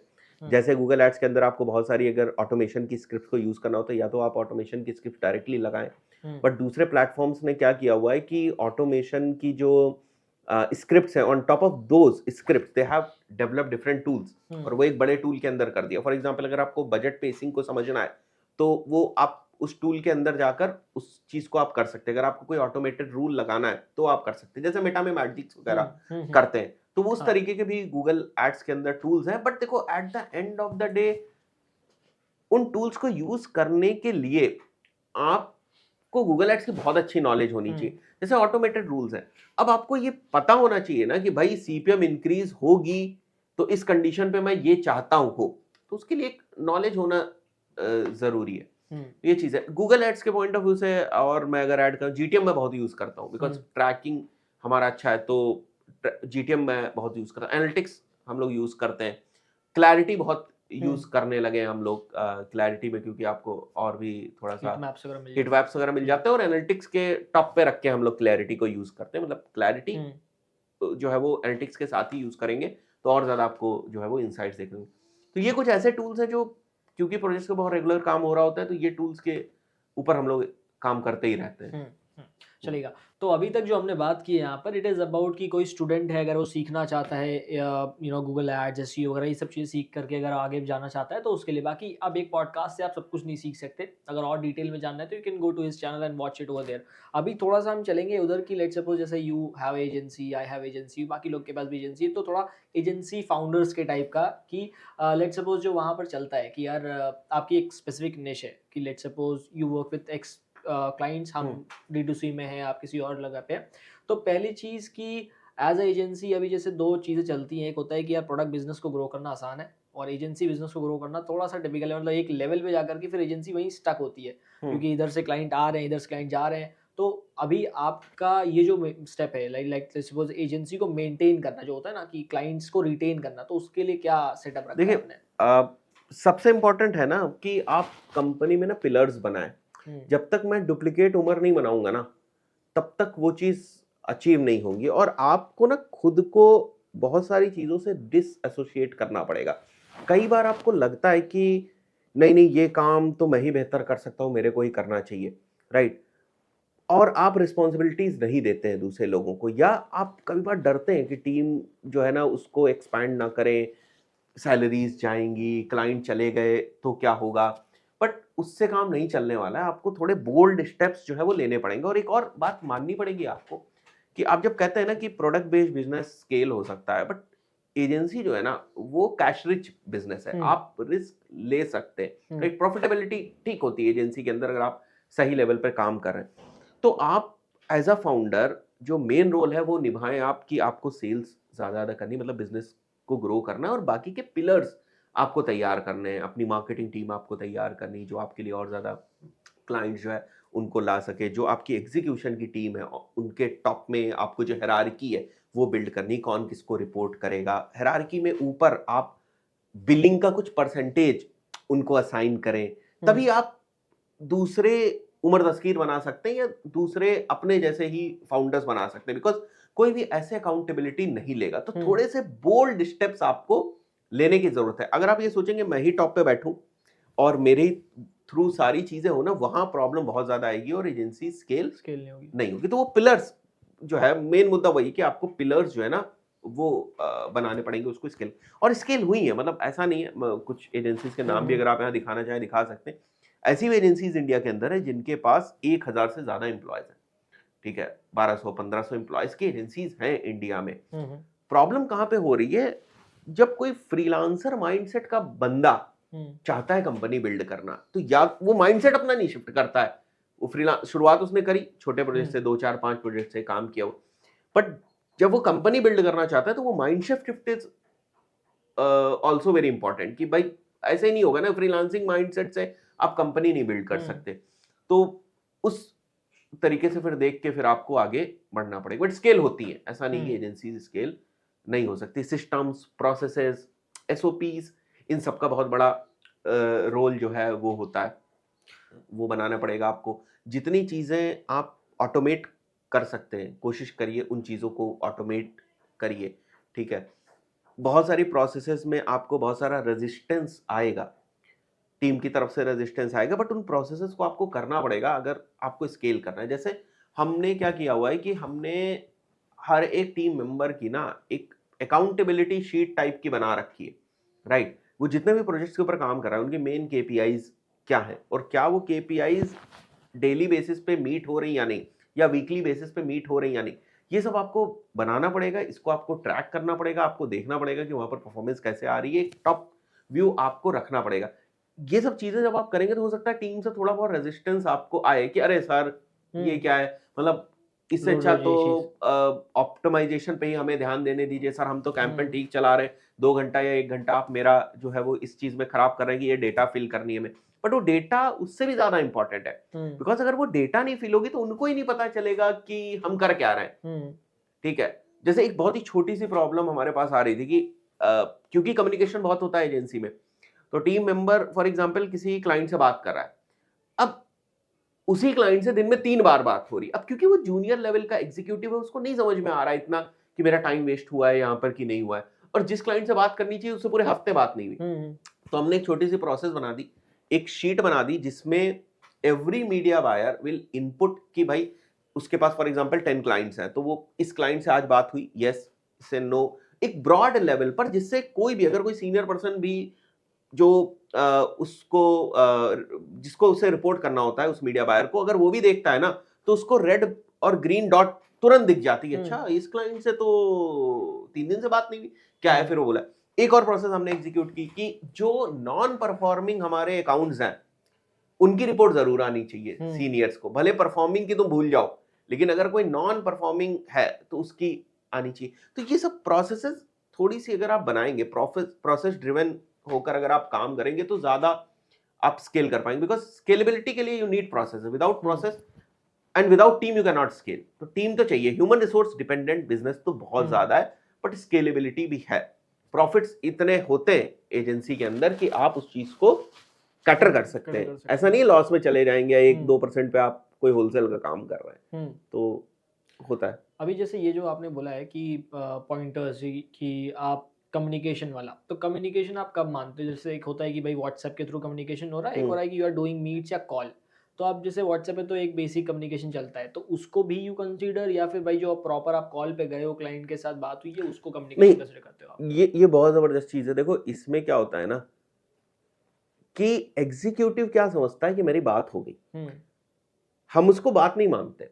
आप उसको बात तब मानेंगे जब जो हमने चीज सेट करी। जैसे फॉर एग्जांपल कोई क्लाइंट आता है हमारे पास, हमें पता है ना कि इसका बिजनेस किस तरीके का है, इसकी वीक में एक जो जूम कॉल है वो होनी चाहिए, भले कुछ काम हो ना हो, इसकी एक जूम कॉल होगी, बिकॉज इसका इतना एड स्पेंड है, हम ये चीजें इसके में कर रहे हैं, इसकी स्ट्रैटेजी इतने टाइम पे चेंज होती है, तो उसके में मेंशन हो जाएगा कि इस क्लाइंट की एक वीक में जूम कॉल होनी है। उसके बाद जो व्हाट्सएप का कम्युनिकेशन है ना वो बहुत ज्यादा नहीं होता है। हम वैसे क्लाइंट ऑनबोर्ड ही नहीं करते जो हर चीज में आपको मतलब इस तरीके से कि भाई ये हुआ कि नहीं हुआ, ये अननेसेसरी टॉक है ना। मीडिया बायर अपना काम कर रहा है फॉर एग्जांपल, एकदम से उसके पास कॉल आ जाए, उसके पास मैसेज आ जाए, तो वी हैव डेडिकेटेड टाइम, वरना वो काम नहीं कर पाएगा, राइट। बिकॉज किससे बात होने लगी तो फिर 15 मिनट, 20 मिनट, 25 मिनट, 30 मिनट चले गए, और कोई प्रोडक्टिव बात हो तो बात समझ में आती है। अगर प्रोडक्टिव बात नहीं है तो फिर तो वो केवल टाइम पास ही होता है। तो व्हाट्सएप पे होता है, ऐसा नहीं कि व्हाट्सएप पे कम्युनिकेशन नहीं होते, बट वो बहुत ही जनरलाइज्ड कम्युनिकेशन होते हैं। फॉर एग्जांपल मीटिंग में बात हुई कि 3 दिन के बाद आप हमको ये चीज प्रोवाइड करेंगे, तो हाँ भाई ठीक है ये चीज आ गई या ये चीज नहीं आई। और किसी किसी चीजों में अगर हमें ईमेल में लूप में लेना होता है तो हम ईमेल में उसको लूप में ले लेते हैं। तो ये क्लियर इंस्ट्रक्शंस हैं कि आपको व्हाट्सएप पे कितना मैसेज करना है, क्या मैसेज करना है, और जो अर्जेंट मैसेज है वो फिर आपको कॉल में लेकर जाना है। कोई ऐसी आफत ही आ गई फिर तो बात ही अलग है, वो तो अलग चीज है, बट अननेसेसरली उसको थोड़ा सा हम लोग अवॉइड करते हैं। दूसरी बात कि जूम जो कॉल है, जैसे फॉर एग्जांपल अगर हमने वीकली जूम कॉल शेड्यूल करी है तो हम कोशिश करते हैं कि इस जूम कॉल में 90% of the work that we are going to do in coming week should be mentioned. तभी तो अगली जूम कॉल तक कोई बातचीत नहीं होगी कि भाई इस दिन ये करने वाले, इस दिन ये करने वाले, इस कैंपेन को हमने ये सोचा है, इस कैंपेन को हमने ये सोचा है, इस कैंपेन को ये करेंगे, अगर ये होता है तो ये करेंगे, ये हमारा एक हफ्ते का प्लान है, after 1 week we will again sit and we will discuss कि ये क्या पॉइंटर्स हैं। और आजकल जो बिजनेसमैन है वो भी स्मार्ट इनफ हो चुके हैं, वो जो मेन मेट्रिक है ना वो देख लेते हैं अपने डैशबोर्ड में जाकर कि क्या क्या चीजें चल रही, क्या क्या चीजें नहीं चल रही। जनरली उनको मीटिंग स्ट्रैटेजिक पॉइंट पे ही करनी होती है कि भाई अब क्या स्ट्रैटेजी, ये हो गया, अब नेक्स्ट क्या करना है क्या नहीं करना। तो वो इतनी वीकली भी नहीं उसकी जरूरत होती, वीकली बस एक समरी मीटिंग होती है कि this is what we are doing, ताकि कुछ मिस ना हो। अगेन ये डिपेंड भी करता है क्लाइंट टू क्लाइंट। जैसे किसी क्लाइंट में हमें जरूरत है 15 दिन पे करनी है, तो हम 15 दिन पे वो मीटिंग करते हैं। तो हम ये मेक श्योर करते हैं कि उस 15 दिन के बीच में बहुत अननेसेसरी कम्युनिकेशन ना हो। बिकॉज फिर क्या होता है, देखो प्रॉब्लम क्या है, क्लाइंट अपने भी इनपुट देने लगता है। जैसे फॉर एग्जांपल आपने इस हफ्ते ये डिसाइड किया कि मेरे को ये काम करना है, क्लाइंट 2 दिन बाद फोन करेगा, आपको बोलेगा अरे अगर इसकी जगह ये कर दे तो सर क्या ये नहीं कर सकते, बहुत चीजें कर सकते हैं, ऐसा नहीं है, but that is not the time to discuss. Because हमने ये डिसाइड किया है कि हम एक हफ्ते तक ये करेंगे, ऑन दैट बेसिस हम ये जो है वो जज करेंगे। जैसे फॉर एग्जांपल हमारे पास बहुत सारे क्लाइंट्स आते हैं, सर लीड जनरेट करनी, ये करना है वो करना है, और सर ब्रांड अवेयरनेस बहुत तगड़ी करनी है। मैं वही रोक देता हूं उनको, मैंने कहा कि पहले ये बताओ ब्रांड अवेयरनेस करनी या लीड जन करनी। अगर ब्रांड अवेयरनेस करनी तो मेरे से लीड जन की बात मत करना, अगर लीड जन करनी है तो फिर ब्रांड अवेयरनेस की बात ना करो, एक चीज की बात करो। और अगर दोनों करने तो फिर दोनों का प्लान समझो, ठीक है। तो एज अ बिजनेस ओनर वो अपनी जगह गलत नहीं है, बट आपका काम क्या है कि सबसे पहले उनकी केपीआई डिसाइड करनी कि हम इनके लिए काम क्यों कर रहे हैं, क्या इनकी केपीआई, हर हफ्ते ये क्या देखेंगे, क्या मेजर करेंगे। अब फॉर एग्जाम्पल मैं आपको एक एग्जांपल देता हूं, आप रिलेट कर जाओगे और जो मैं समझाना चाहता हूं वो समराइज हो जाएगा इसमें। जैसे फॉर एग्जांपल आपने गूगल एड्स में एक बिडिंग स्ट्रैटेजी लगाई, मैक्सिमम कन्वर्जन्स, टारगेट सीपीए, और आपने कहा कि मेरे को लीड 350 रुपए में ला कर दो, टारगेट सीपी की आपने लिमिट रख दी। अब आपको लीड्स आनी शुरू हुई, तो आपका मेन फोकस बात पे होना चाहिए कि जो मैंने टारगेट सीपीए लगाई है 350 रुपए, क्या मेरे को उतने में लीड मिल रही है या नहीं मिल रही है। ना कि इस बात पे फिर आप ये नहीं कह सकते अरे सर ये सीपीसी क्यों बढ़ गई, सर सीपीसी डाउन करो, सीपीसी डाउन करो। नहीं हो सकता ना, बिकॉज मैक्सिमाइज कन्वर्जन एक ऑटोमेटेड बिडिंग स्ट्रेटजी, वो अपने आप को जिस तरीके से एडजस्ट करेगी कि आपको जो टारगेट सीपीए जो आपने मेंशन किया उसमें आपको लीड मिल सके, और उसके लिए वो सीपीसी ऊपर नीचे कर देगी। तो फिर आप ये नहीं कह सकते कि सीपीसी भी कम करो, टारगेट सीपीए भी, आप एक ऑब्जेक्टिव पकड़े। वही चीज यहां पर भी होती है। तो it has to be in the communication that what we are going to do, और ये बहुत क्लियर होना चाहिए। नहीं होगा तो इसमें बिजनेस ओनर की कहीं कोई गलती नहीं। देखो हम और आप एज अ बिजनेस ओनर भी कभी कभी ना थोड़ा पैशनेट हो जाते हैं, यार क्या चल रहा है क्या नहीं चल रहा है, ये क्यों हो गया वो क्यों हो गया, बट उसको आपको थोड़ा सा लिमिट करके समझाना पड़ेगा। बिकॉज अगेन बहुत सारा कम्युनिकेशन बेस्ड बिजनेस है ये, हर कोई अपने इनपुट्स देना चाहता है, हर कोई अपना अनुभव देना चाहता है, बट आपने क्या डायरेक्शन उनके लिए सेट करी है, उसमें उनकी कितनी इनपुट की जरूरत है वो। तो इन चीजों पे थोड़ा बैरियर अगर आप लगाएंगे तो ही काम चलेगा। और एक और बात है, पता नहीं मुझे कहनी चाहिए नहीं कहनी चाहिए, बहुत सारे सिनेरियोज में मैंने देखा है कि जब बिजनेस ओनर बहुत ज्यादा मीडिया बाइंग में इन्वॉल्व हो जाता है ना, बहुत ज्यादा, तो प्रॉब्लम क्रिएट होती है। बिल्कुल। बिकॉज मैंने देखा है जो अच्छे बिजनेस ओनर्स हैं वो क्या काम करते हैं, मैं मेरे से खुद आके कहते हैं कि उमर जी ये कैंपस वैम्पस आप लोग संभालो यार, हमको प्रोडक्शन पे ध्यान देने दो, हमको बिजनेस पे ध्यान देने दो, हमको स्टेक होल्डर्स को लेकर आना है, हमको ये करना है, हमको वो करना है। वो बिजनेस पे ध्यान देते हैं। आप ही बिजनेस कर रहे हो, आप ही कैंपस रन कर रहे हो, आप ही हमको गाइड भी कर रहे हो, तो हम फिर क्या कर रहे हैं। तो कहीं ना कहीं हमारे एक्सपर्टाइज को थोड़ा सा समझना चाहिए। अब कुछ बिजनेस ओनर्स होते हैं जो मतलब कहीं उनको कुछ गड़बड़ी हुई होती उनके साथ पहले, पता नहीं किस एक्सपेक्टेशन से किसी के साथ काम कर लिया, रिजल्ट नहीं आया, तो वही वाली बात हो गई ना कि दूध का जला छाछ भी फूक फूक के पीता है। तो वहां तो मैं बिल्कुल उनके साथ हूं। तो ये सब चीजें मतलब चीजें थोड़ी सी सॉर्ट करके अगर काम किया जाए तो प्रॉब्लम नहीं होगी। लेकिन फिर भी क्योंकि बड़ा काम ऐसा है ना कि यहाँ ना हर कोई बड़ा इंटरेस्ट लेता है, बिजनेस ओनर भी, तो इनपुट्स आते रहते हैं, कहीं ना कहीं थोड़ा बहुत तो चीजें रहती हैं। बट एसओपी जो प्रोसेस से बहुत कुछ मैनेज हो सकता है और आप स्केलेबिलिटी की तरफ जा सकते हैं। एक और चीज मैं बोलना चाहूंगा, pick a problem, solve it, move forward. For example जैसे मैंने बताया ना कि ये वाला जो एग्जाम्पल था कि हमारी टीम किसी ज्यादा बात कर ले रही, किसी से कम कर ले, वो एक प्रॉब्लम थी, वी सैट डाउन, हमने उसका सोल्यूशन निकाला, हम आगे बढ़ गए। तो हमारा जो मेन काम है वही है कि how we bring more clients, कैसे उनको रिजल्ट दे और कैसे स्केल करें। तो दिस इज इट। चलेगा। इसमें एक और चीज़ है जो आपने बोला ना कि जब क्लाइंट बहुत ज़्यादा बताने लग जाता है ये भी कर दो वो भी कर दो, फिर बीच में खुद ही कोई कैंपेन बनाने लग गया, हाँ। ठीक है, तो वहाँ पर भी बहुत क्लैशेज होते हैं। जो ऐसे क्लाइंट आते हैं उनको कोई फ़र्क नहीं पड़ता, भाई तुम बस सेल ला के दे देना। उसमें क्या है, जो मार्केटर होता है वो बहुत फ्रीली काम करता है। अदरवाइज जब क्लाइंट बहुत ज़्यादा बोलता है तो फिर मार्केटर को भी लगता है करूँगा, फिर बोलने लग जाएंगे करूँ ना करूँ, तो वहाँ पर चीज़ सही से चलती नहीं है। नहीं देखो क्या होता है ना, मैं एक और एग्जांपल बताता हूँ। हमारे पास क्लाइंट्स आ रहे बहुत क्लियर होते हैं, है ना। कई बार हम ऐसे क्लाइंट से मिलते हैं बहुत क्लियर होते हैं, उमर जी आप रोएस पे टेंशन मत लो, हमें तो रेवेन्यू आप 1 CR का करके दो। रोएस की ये गैप होना चाहिए, मतलब फॉर एग्जांपल 1 से 2 के बीच में रोएस हो चलता है। अब प्रॉफिट और लॉस मेरे को मतलब कि उनको क्लियर है कि उनको अपनी कंपनी किसको बेच के निकलना है। तो it has to be very clear. और छोटी छोटी चीजों से एकदम डरना नहीं चाहिए कि आज सर सेल ही नहीं आई तो बुखार आ गया। नहीं हो सकता ना, ऐसे कैसे होगा बताइए आप। तो ये रियलिटी है भाई, ऐसे करके बिजनेस नहीं चलेगा ना। ठीक है, मतलब एक एक देसी बिजनेस ओनर की भी दुकान बंद रहती है जिस दिन बारिश होती है, नहीं खुल पाती है दुकान, नहीं पहुंच पाता है, नहीं होता है कुछ, रेंट भी गया, सब कुछ गया, तो अब घर बैठ जाएगी भाई, आप क्या होगा, नहीं होगा ना। तो वो चलेगा। अच्छा, इसमें एक और चीज़ आती है कि आप टीम को कैसे ट्रेन करते हो? मतलब जैसे कि अब नए बंदे आ रहे हैं, अब आपको ज़रूरत है तो आप ट्रेन कैसे कर रहे हो किसी को? लेट्स सपोज़ आप अभी एक बंदे को रख रहे हो फॉर मैनेजिंग गूगल एड्स। तो आपने इंटरव्यू ले लिया, ठीक है, हाँ हो गया। अब आपकी एजेंसी की भी काम करने के तरीके हैं, एक उसका, तो वो तरीका आप उसको कैसे सिखाते हो कि यार मेरे साथ ऐसे काम करना है? हाँ देखो क्या होता है ना, सबसे पहले तो हमने ये डिसाइड करा है कि हमें किस पोजीशन पे एंटर करवाना है। जैसे फॉर एग्जांपल सबसे नीचे इंटर्न है, उसके बाद जूनियर एग्जीक्यूटिव है, उसके बाद सीनियर एग्जीक्यूटिव हो गया, मीडिया बायर के पास फेसबुक हो गया, गूगल जो भी हो गया। तो जो इंटर्न है वो डायरेक्ट एंटर करेगा, या मेरे कोर्सेज से भी आ सकता है, या ऑफलाइन ट्रेनिंग से कहीं से भी वो हमारे पास आ सकता है। इंटर्न ही प्रमोट होगा जूनियर में। जूनियर हम डायरेक्ट नहीं हायर करते हैं, बिकॉज इंटर्न लेवल पर हम उसको इतनी एसओपीज दे देते हैं कि वो जूनियर लेवल का सारा काम कर लेता है। जूनियर से ऊपर वाला जो बंदा है सीनियर, या तो वो जूनियर सीनियर पे प्रमोट होता है based on their skill set, या सीनियर को हम लैटरल एंट्री करवा देते हैं बाहर से, because he will come with his own inputs, अपने अलग के एक्सपीरियंसेस से वो आएगा। तो इस तरीके से पहली बात तो आपको कहां पर किसको डालना है, कहां पर हम डायरेक्ट लेंगे, कहां पर हम बोलेंगे, वो एक सॉर्ट कर लेंगे।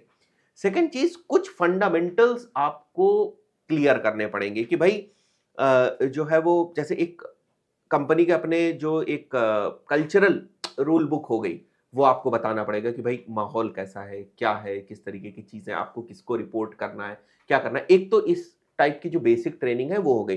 दूसरी सब्जेक्टिव ट्रेनिंग की आई डोंट थिंक सो उतनी जरूरत पड़ती है, बिकॉज हमारे प्रोजेक्ट्स काफी वेरीड होते हैं, तो एज सच वो नहीं है। बट बहुत कुछ हमने ना एक रिपोजिटरी टाइप की अपनी इंटरनल बना रखी है, जिसमें they can have the access of, like मेरे कुछ वीडियोस बने हुए हैं, उनका एक्सेस हो गया। ऑनबोर्डिंग की एक वो बनी हुई है प्रोसेस, उसका उनको एक्सेस हो गया। इवन क्लाइंट्स के कुछ एफएक्यूज मैंने बना के डाल रखे हैं कि अगर ये क्लाइंट ये पूछता है तो आप ये बता सकते हैं उसको, या ये सिचुएशंस होती, कुछ केस स्टडीज पड़ी हुई, तो जो स्मार्ट कैंडिडेट्स होते हैं वो उससे इनपुट ले लेते हैं। बिकॉज कोई एक सीधी प्रोसेस नहीं चल रही है, every business is different, every KPI is different. और जो जो हर जगह कांस्टेंट है वो है गूगल एड्स या फेसबुक एड्स की नॉलेज। तो हम पहले ही चेक कर लेते हैं कि कितनी इसको नॉलेज है और किस तरीके से काम है।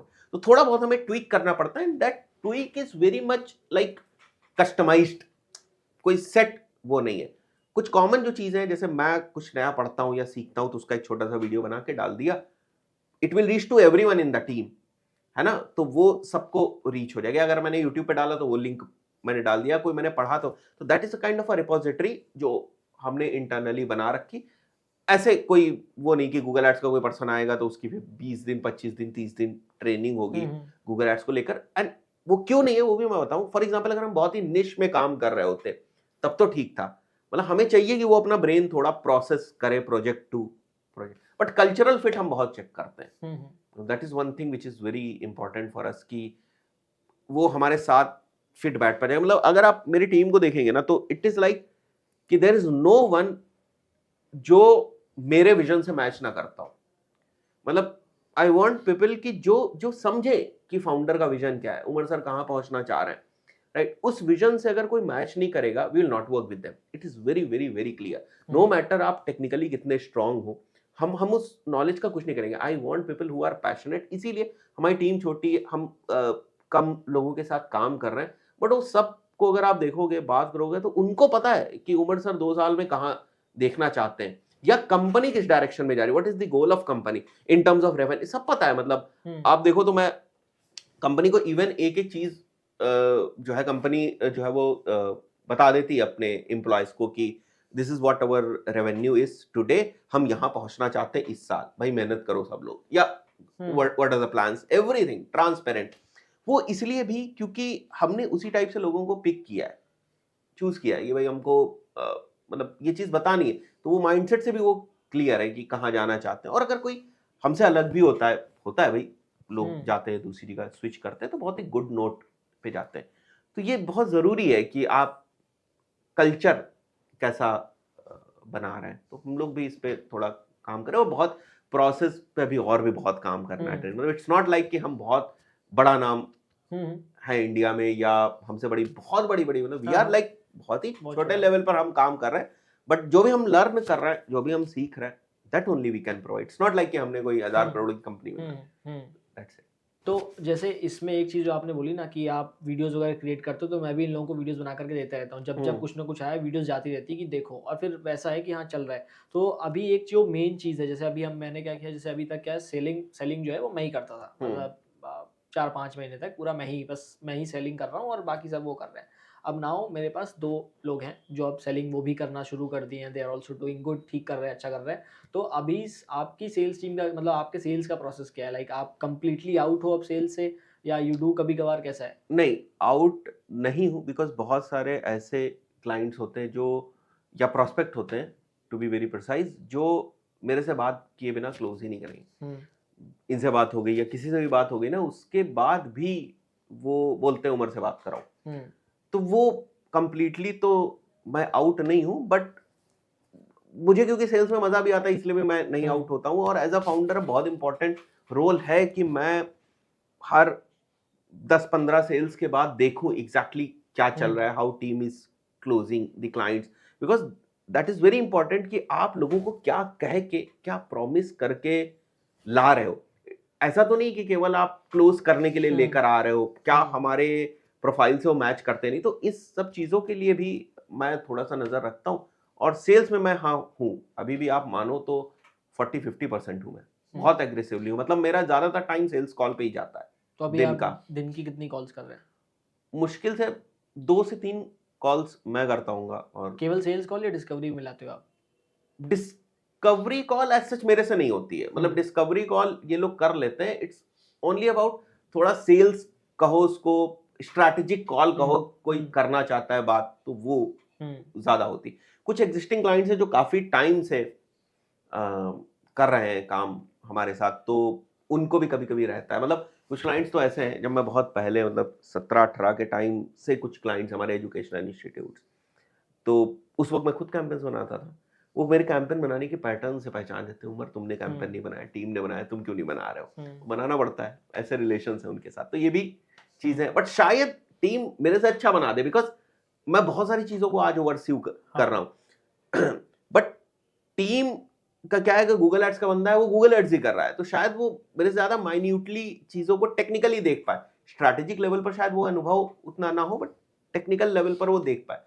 तो ये सब चीज़ें तो रहती हैं। बट हाँ, जो शुरुआत में था ना कि सेल्स, तो मेरे को मज़ा भी आती है और मैं इतनी जल्दी अभी छोड़ूंगा नहीं सेल्स। तो सेल्स में भी जैसे जो सेल्स टीम जब काम करती है, जैसे कभी-कभार आप हो, तो आपको क्या लग रहा है, मतलब आपका कन्वर्जन रेट, सेल्स टीम का कन्वर्जन रेट, दोनों में बहुत तो फर्क है, बहुत काफ़ी फर्क है। होगा। बट आप इसको ऐसे देखो ना, फॉर एग्जाम्पल अगर मैं सेल्स में बैठता हूँ और मैं 8 क्लोजर्स करता हूँ आउट ऑफ 10, और कोई दूसरा पर्सन बैठता है और वो 10 में से कन्वर्ट करता है फॉर एग्जांपल 5, कोई दिक्कत की बात नहीं, मैं ऐसे 5 बैठा दूंगा, ओवरऑल 25 कन्वर्ट होंगे। आप हमेशा अपने जैसा रिस्पॉन्स सामने वाले बंदे से नहीं एक्सपेक्ट कर सकते, और हो सकता है वो टाइम के साथ आपसे भी बेहतर कर दे सेल्स, राइट? और दूसरी बात, आप इस बात को भी तो समझिए कि आपका अपना आरओआई क्या है। आप क्या अपना अभी की एनर्जी 4 सेल्स कॉल्स में या 5 सेल्स कॉल्स में देना चाहते हैं, या जो 5 सेल्स कॉल्स में भले 3 क्लोज हो, बट जो बीडीएम आपने रखा है, सेल्स टीम जो है आपकी, उस पे आप कितना खर्च कर रहे हैं, राइट? वो चीज भी ना, बिकॉज आपके टाइम की वैल्यू ज्यादा है, शायद उनके टाइम की वैल्यू उतनी ज्यादा नहीं है, और वो आपको प्रोपोर्शन की अगर मैं बात करूं आरओआई की, तो वो ज्यादा आपको दे देंगे। तो ये सब चीजें ध्यान रखनी पड़ेंगी आपको। वर्क तो आपको डेलीगेट करना पड़ेगा। शुरुआत में आपको लगता है जैसे कि भाई मैं ही सबसे अच्छा काम करता हूँ, बट जब आप डेलीगेट करते हैं और लोग अकाउंटेबिलिटी लेना शुरू करते हैं, वो और बेहतर निखर के आते हैं, बेहतर धीरे धीरे इंप्रूव करते हैं। एजेंसी आप वन मैन शो से तो नहीं स्केल कर सकते ना। तो सेल्स टीम में अभी मतलब कितने लोग हैं आपके अलावा सेल्स टीम जो कर मतलब रहे हैं? मेजरली 3 लोग सेल्स बहुत एग्रेसिवली करते हैं, और इंटर्न्स आते जाते रहते हैं, मतलब थोड़ा सा जो उनको सपोर्ट करते हैं। तो 3 लोग सेल्स में हैं। और कंपनी अभी आपकी फुल ऑफलाइन है या कुछ रिमोट काम कर रहे हैं, कुछ ऑफलाइन है? क्योंकि कैसे देखो मेरी इंडस्ट्री में पहले से बहुत सारे लोगों को जानता हूँ, और बहुत सारे एक अच्छे टैलेंट्स जो मेरे से कनेक्टेड हैं, और ऑल ओवर इंडिया कनेक्टेड। अब हम लोग लखनऊ में, तो यहाँ पर हमें ये नया वाला इस्टेब्लिशमेंट किए हुए अभी 1 साल भी नहीं हुआ होगा, नया वाला इस्टेब्लिशमेंट किए हुए। तो ऐसे में हम सारा टैलेंट यहाँ नहीं जो है वो हायर कर पाए अभी।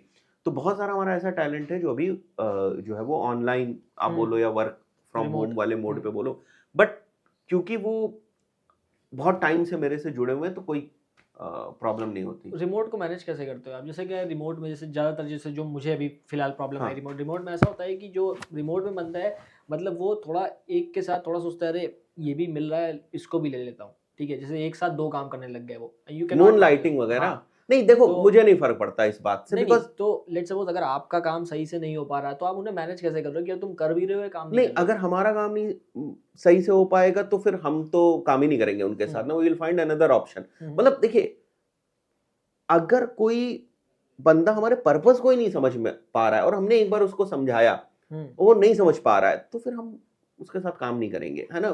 तो ये चीज रहती है। दूसरी बात, मुझे प्रॉब्लम नहीं है अगर वो मून लाइटिंग कर रहा है, मुझे कहीं कोई प्रॉब्लम नहीं। फॉर एग्जाम्पल, अगर आपकी वर्थ 2 लाख रुपए है, और फॉर एग्जाम्पल हम आपको उससे कम दे रहे हैं, एग्जाम्पल केवल ले रहा हूँ, और आपको लगता है कि आप 2 घंटे एक्स्ट्रा काम करके ज्यादा करो, मुझे कोई प्रॉब्लम नहीं, बट वो मेरा काम नहीं इम्पैक्ट होना चाहिए। प्लस आप मेरे साथ कुछ एथिकली गलत मत करें। एथिकली गलत मतलब डेटा लीक हो जाए कोई, या कुछ हो जाए, वो नहीं। हम किसी के टैलेंट को नहीं रोक सकते। आप नहीं आप देखो, इसको कैसे मॉनिटर करेंगे आप? कोई बंदा आपके साथ पूरे ईमानदारी से 9 बजे से लेकर शाम के 7 बजे तक है, 6 बजे तक है, उसके बाद वो अगर 1 घंटा करता भी, आप कैसे मॉनिटर नहीं, करेंगे? मैं मॉनिटर करने की बात करूँ, उनके काम को मॉनिटर की, लाइक उनका जो वर्क है, जैसे हम्म, ऑफलाइन बंदा बैठा है तो आप ऑफिस में हो, कि आप गए वहाँ पे, उसने पूछा, आपने बता दिया कि हाँ ये चीज़ें कर लेना, बट वो रिमोट में है, तो रिमोट में फिर पूछना, फिर आप उसे बताओ, समझाओ, ये सारी चीज़ों में कैसा नहीं, रहता उसकी है? भी प्रोसेस है ना कि भाई अल्टरनेट डेज पे वो किसको रिपोर्ट करेंगे। आप देखो, यही सबसे बड़ी चैलेंज है एजेंसी के अंदर, कि आपको ना, जो मैंने बताया था, डेलीगेशन ऑफ वर्क समझना पड़ेगा। काम आप किसको एलोकेट कर रहे हैं वो समझना पड़ेगा। लाइक पूरे दिन में आप कंपनी के 10 लोगों से रिपोर्ट ले रहे हैं, या आप 2 लोगों से ले रहे हैं। वो 10 लोग जिनको रिपोर्ट देनी थी आपको, वो 2 लोगों को देंगे, राइट? 5-5 में डिवाइड हो जाएंगे, बट वो 2 लोग कैपेबल हो ये समझने के कि वो जो 5 लोगों ने रिपोर्ट दी है वो सही है या नहीं है, उसी एंड पे उसको सॉल्व कर दें, and then you will take the report from those 2 people. तो ये आपको डेलीगेशन ऑफ वर्क या हायरार्की ऑफ ऑर्गेनाइजेशन बनानी पड़ेगी। इसमें प्रॉब्लम्स आएंगी, शुरुआत में चैलेंजेस आते हैं, बट अगर ये नहीं बनेगी तो आप कैसे करेंगे? मतलब every time a new candidate comes into your team, एक नया रिपोर्टिंग वायर जुड़ गया भाई, वो आपको ही अगर डायरेक्ट रिपोर्ट कर रहा है, फिर आपने 4 लोगों को और काम के लिए लगा दिया, और आप ही उन्हीं के काम को जज कर रहे हैं, आप ही उनसे रिपोर्टिंग ले रहे हैं। सो व्हेन वी से कि create team, it's not about कि everyone should report to you. Team members आप बढ़ा रहे हो तो उस हायरार्की में भी आपको बढ़ाना है, वरना फिर क्या फायदा है? तो वहीं पे ब्रेक हो जाएंगी सारी चीजें। तो 3-4 लोगों, चलो कोई बात नहीं, आपको रिपोर्ट कर रहा है, छोटी एजेंसी है, बट जब आप टीम बढ़ाओगे बढ़ाओगे बढ़ाओगे, तो आप सबके काम को नहीं मॉनिटर कर सकते। तो वो थोड़ा सा आपको बनाना पड़ेगा कि भाई ऑन टॉप ऑफ दिस ये पर्सन होगा, इस पर्सन की ये रिस्पॉन्सिबिलिटीज होंगी, ये धीरे धीरे बन जाएगा, है ना? या तो आप किसी एजेंसी में पहले से काम किया है, वहां की प्रोसेस को देखा है, बट उस एजेंसी के अपने टॉप लेवल पे जब तक काम नहीं करेंगे, तब तक वो बर्ड व्यू आपको पूरा हायरार्की का नहीं मिलेगा। जैसे नीचे से ऊपर का एक्सेस इतना आसान नहीं होता है, ऊपर से नीचे का एक्सेस आसान होता है। एक कंपनी का फाउंडर जाकर एक इंटर्न से बात कर सकता है, इंटर्न को कंपनी के फाउंडर से बात करने के लिए it has to hmm. Be some process. आजकल थोड़ा कल्चर फ्लैट हायरार्की का हो गया है, अप्रोचेबल हो जाते हैं फाउंडर्स बड़ी आसानी से, बट उसकी भी एक प्रोसेस है। अप्रोच होने का मतलब ये थोड़ी ना है कि भाई हाँ तुरंत अप्रोच ही हो गया है ना, तो उसकी भी एक प्रोसेस की ईमेल के थ्रू आप कर लोगे, सर का टाइम लेके कर लोगे। तो ये सब चीजें बहुत छोटी छोटी चीजें हैं, बट इनको सॉल्व करना पड़ेगा अगर हायरार्की बनानी है। So thank you so much for coming to the My podcast. pleasure. Basically बहुत बड़ा पॉडकास्ट है और सारी चीज़ें कवर की हमने, जितनी भी हम कर सकते थे, जो जो चीज़ें हैं वो सारी चीज़ें कवर की गई हैं। बीच में थोड़ा एजेंसी के ऊपर भी डिस्कशन हुआ, मेरे पर्सनल कुछ क्वेश्चंस, और बाकी तो जो जैसा चल रहा है वैसा।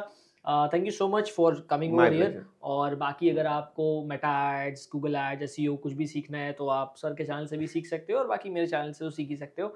सो thank you so much for Thank you. Joining. एक बार फिर से करेंगे पॉडकास्ट आफ्टर दिस, ये कैसा निकलता है फिर नेक्स्ट बिल्कुल किसी और बिल्कुल। टॉपिक पे। Thank you so much. Thank you.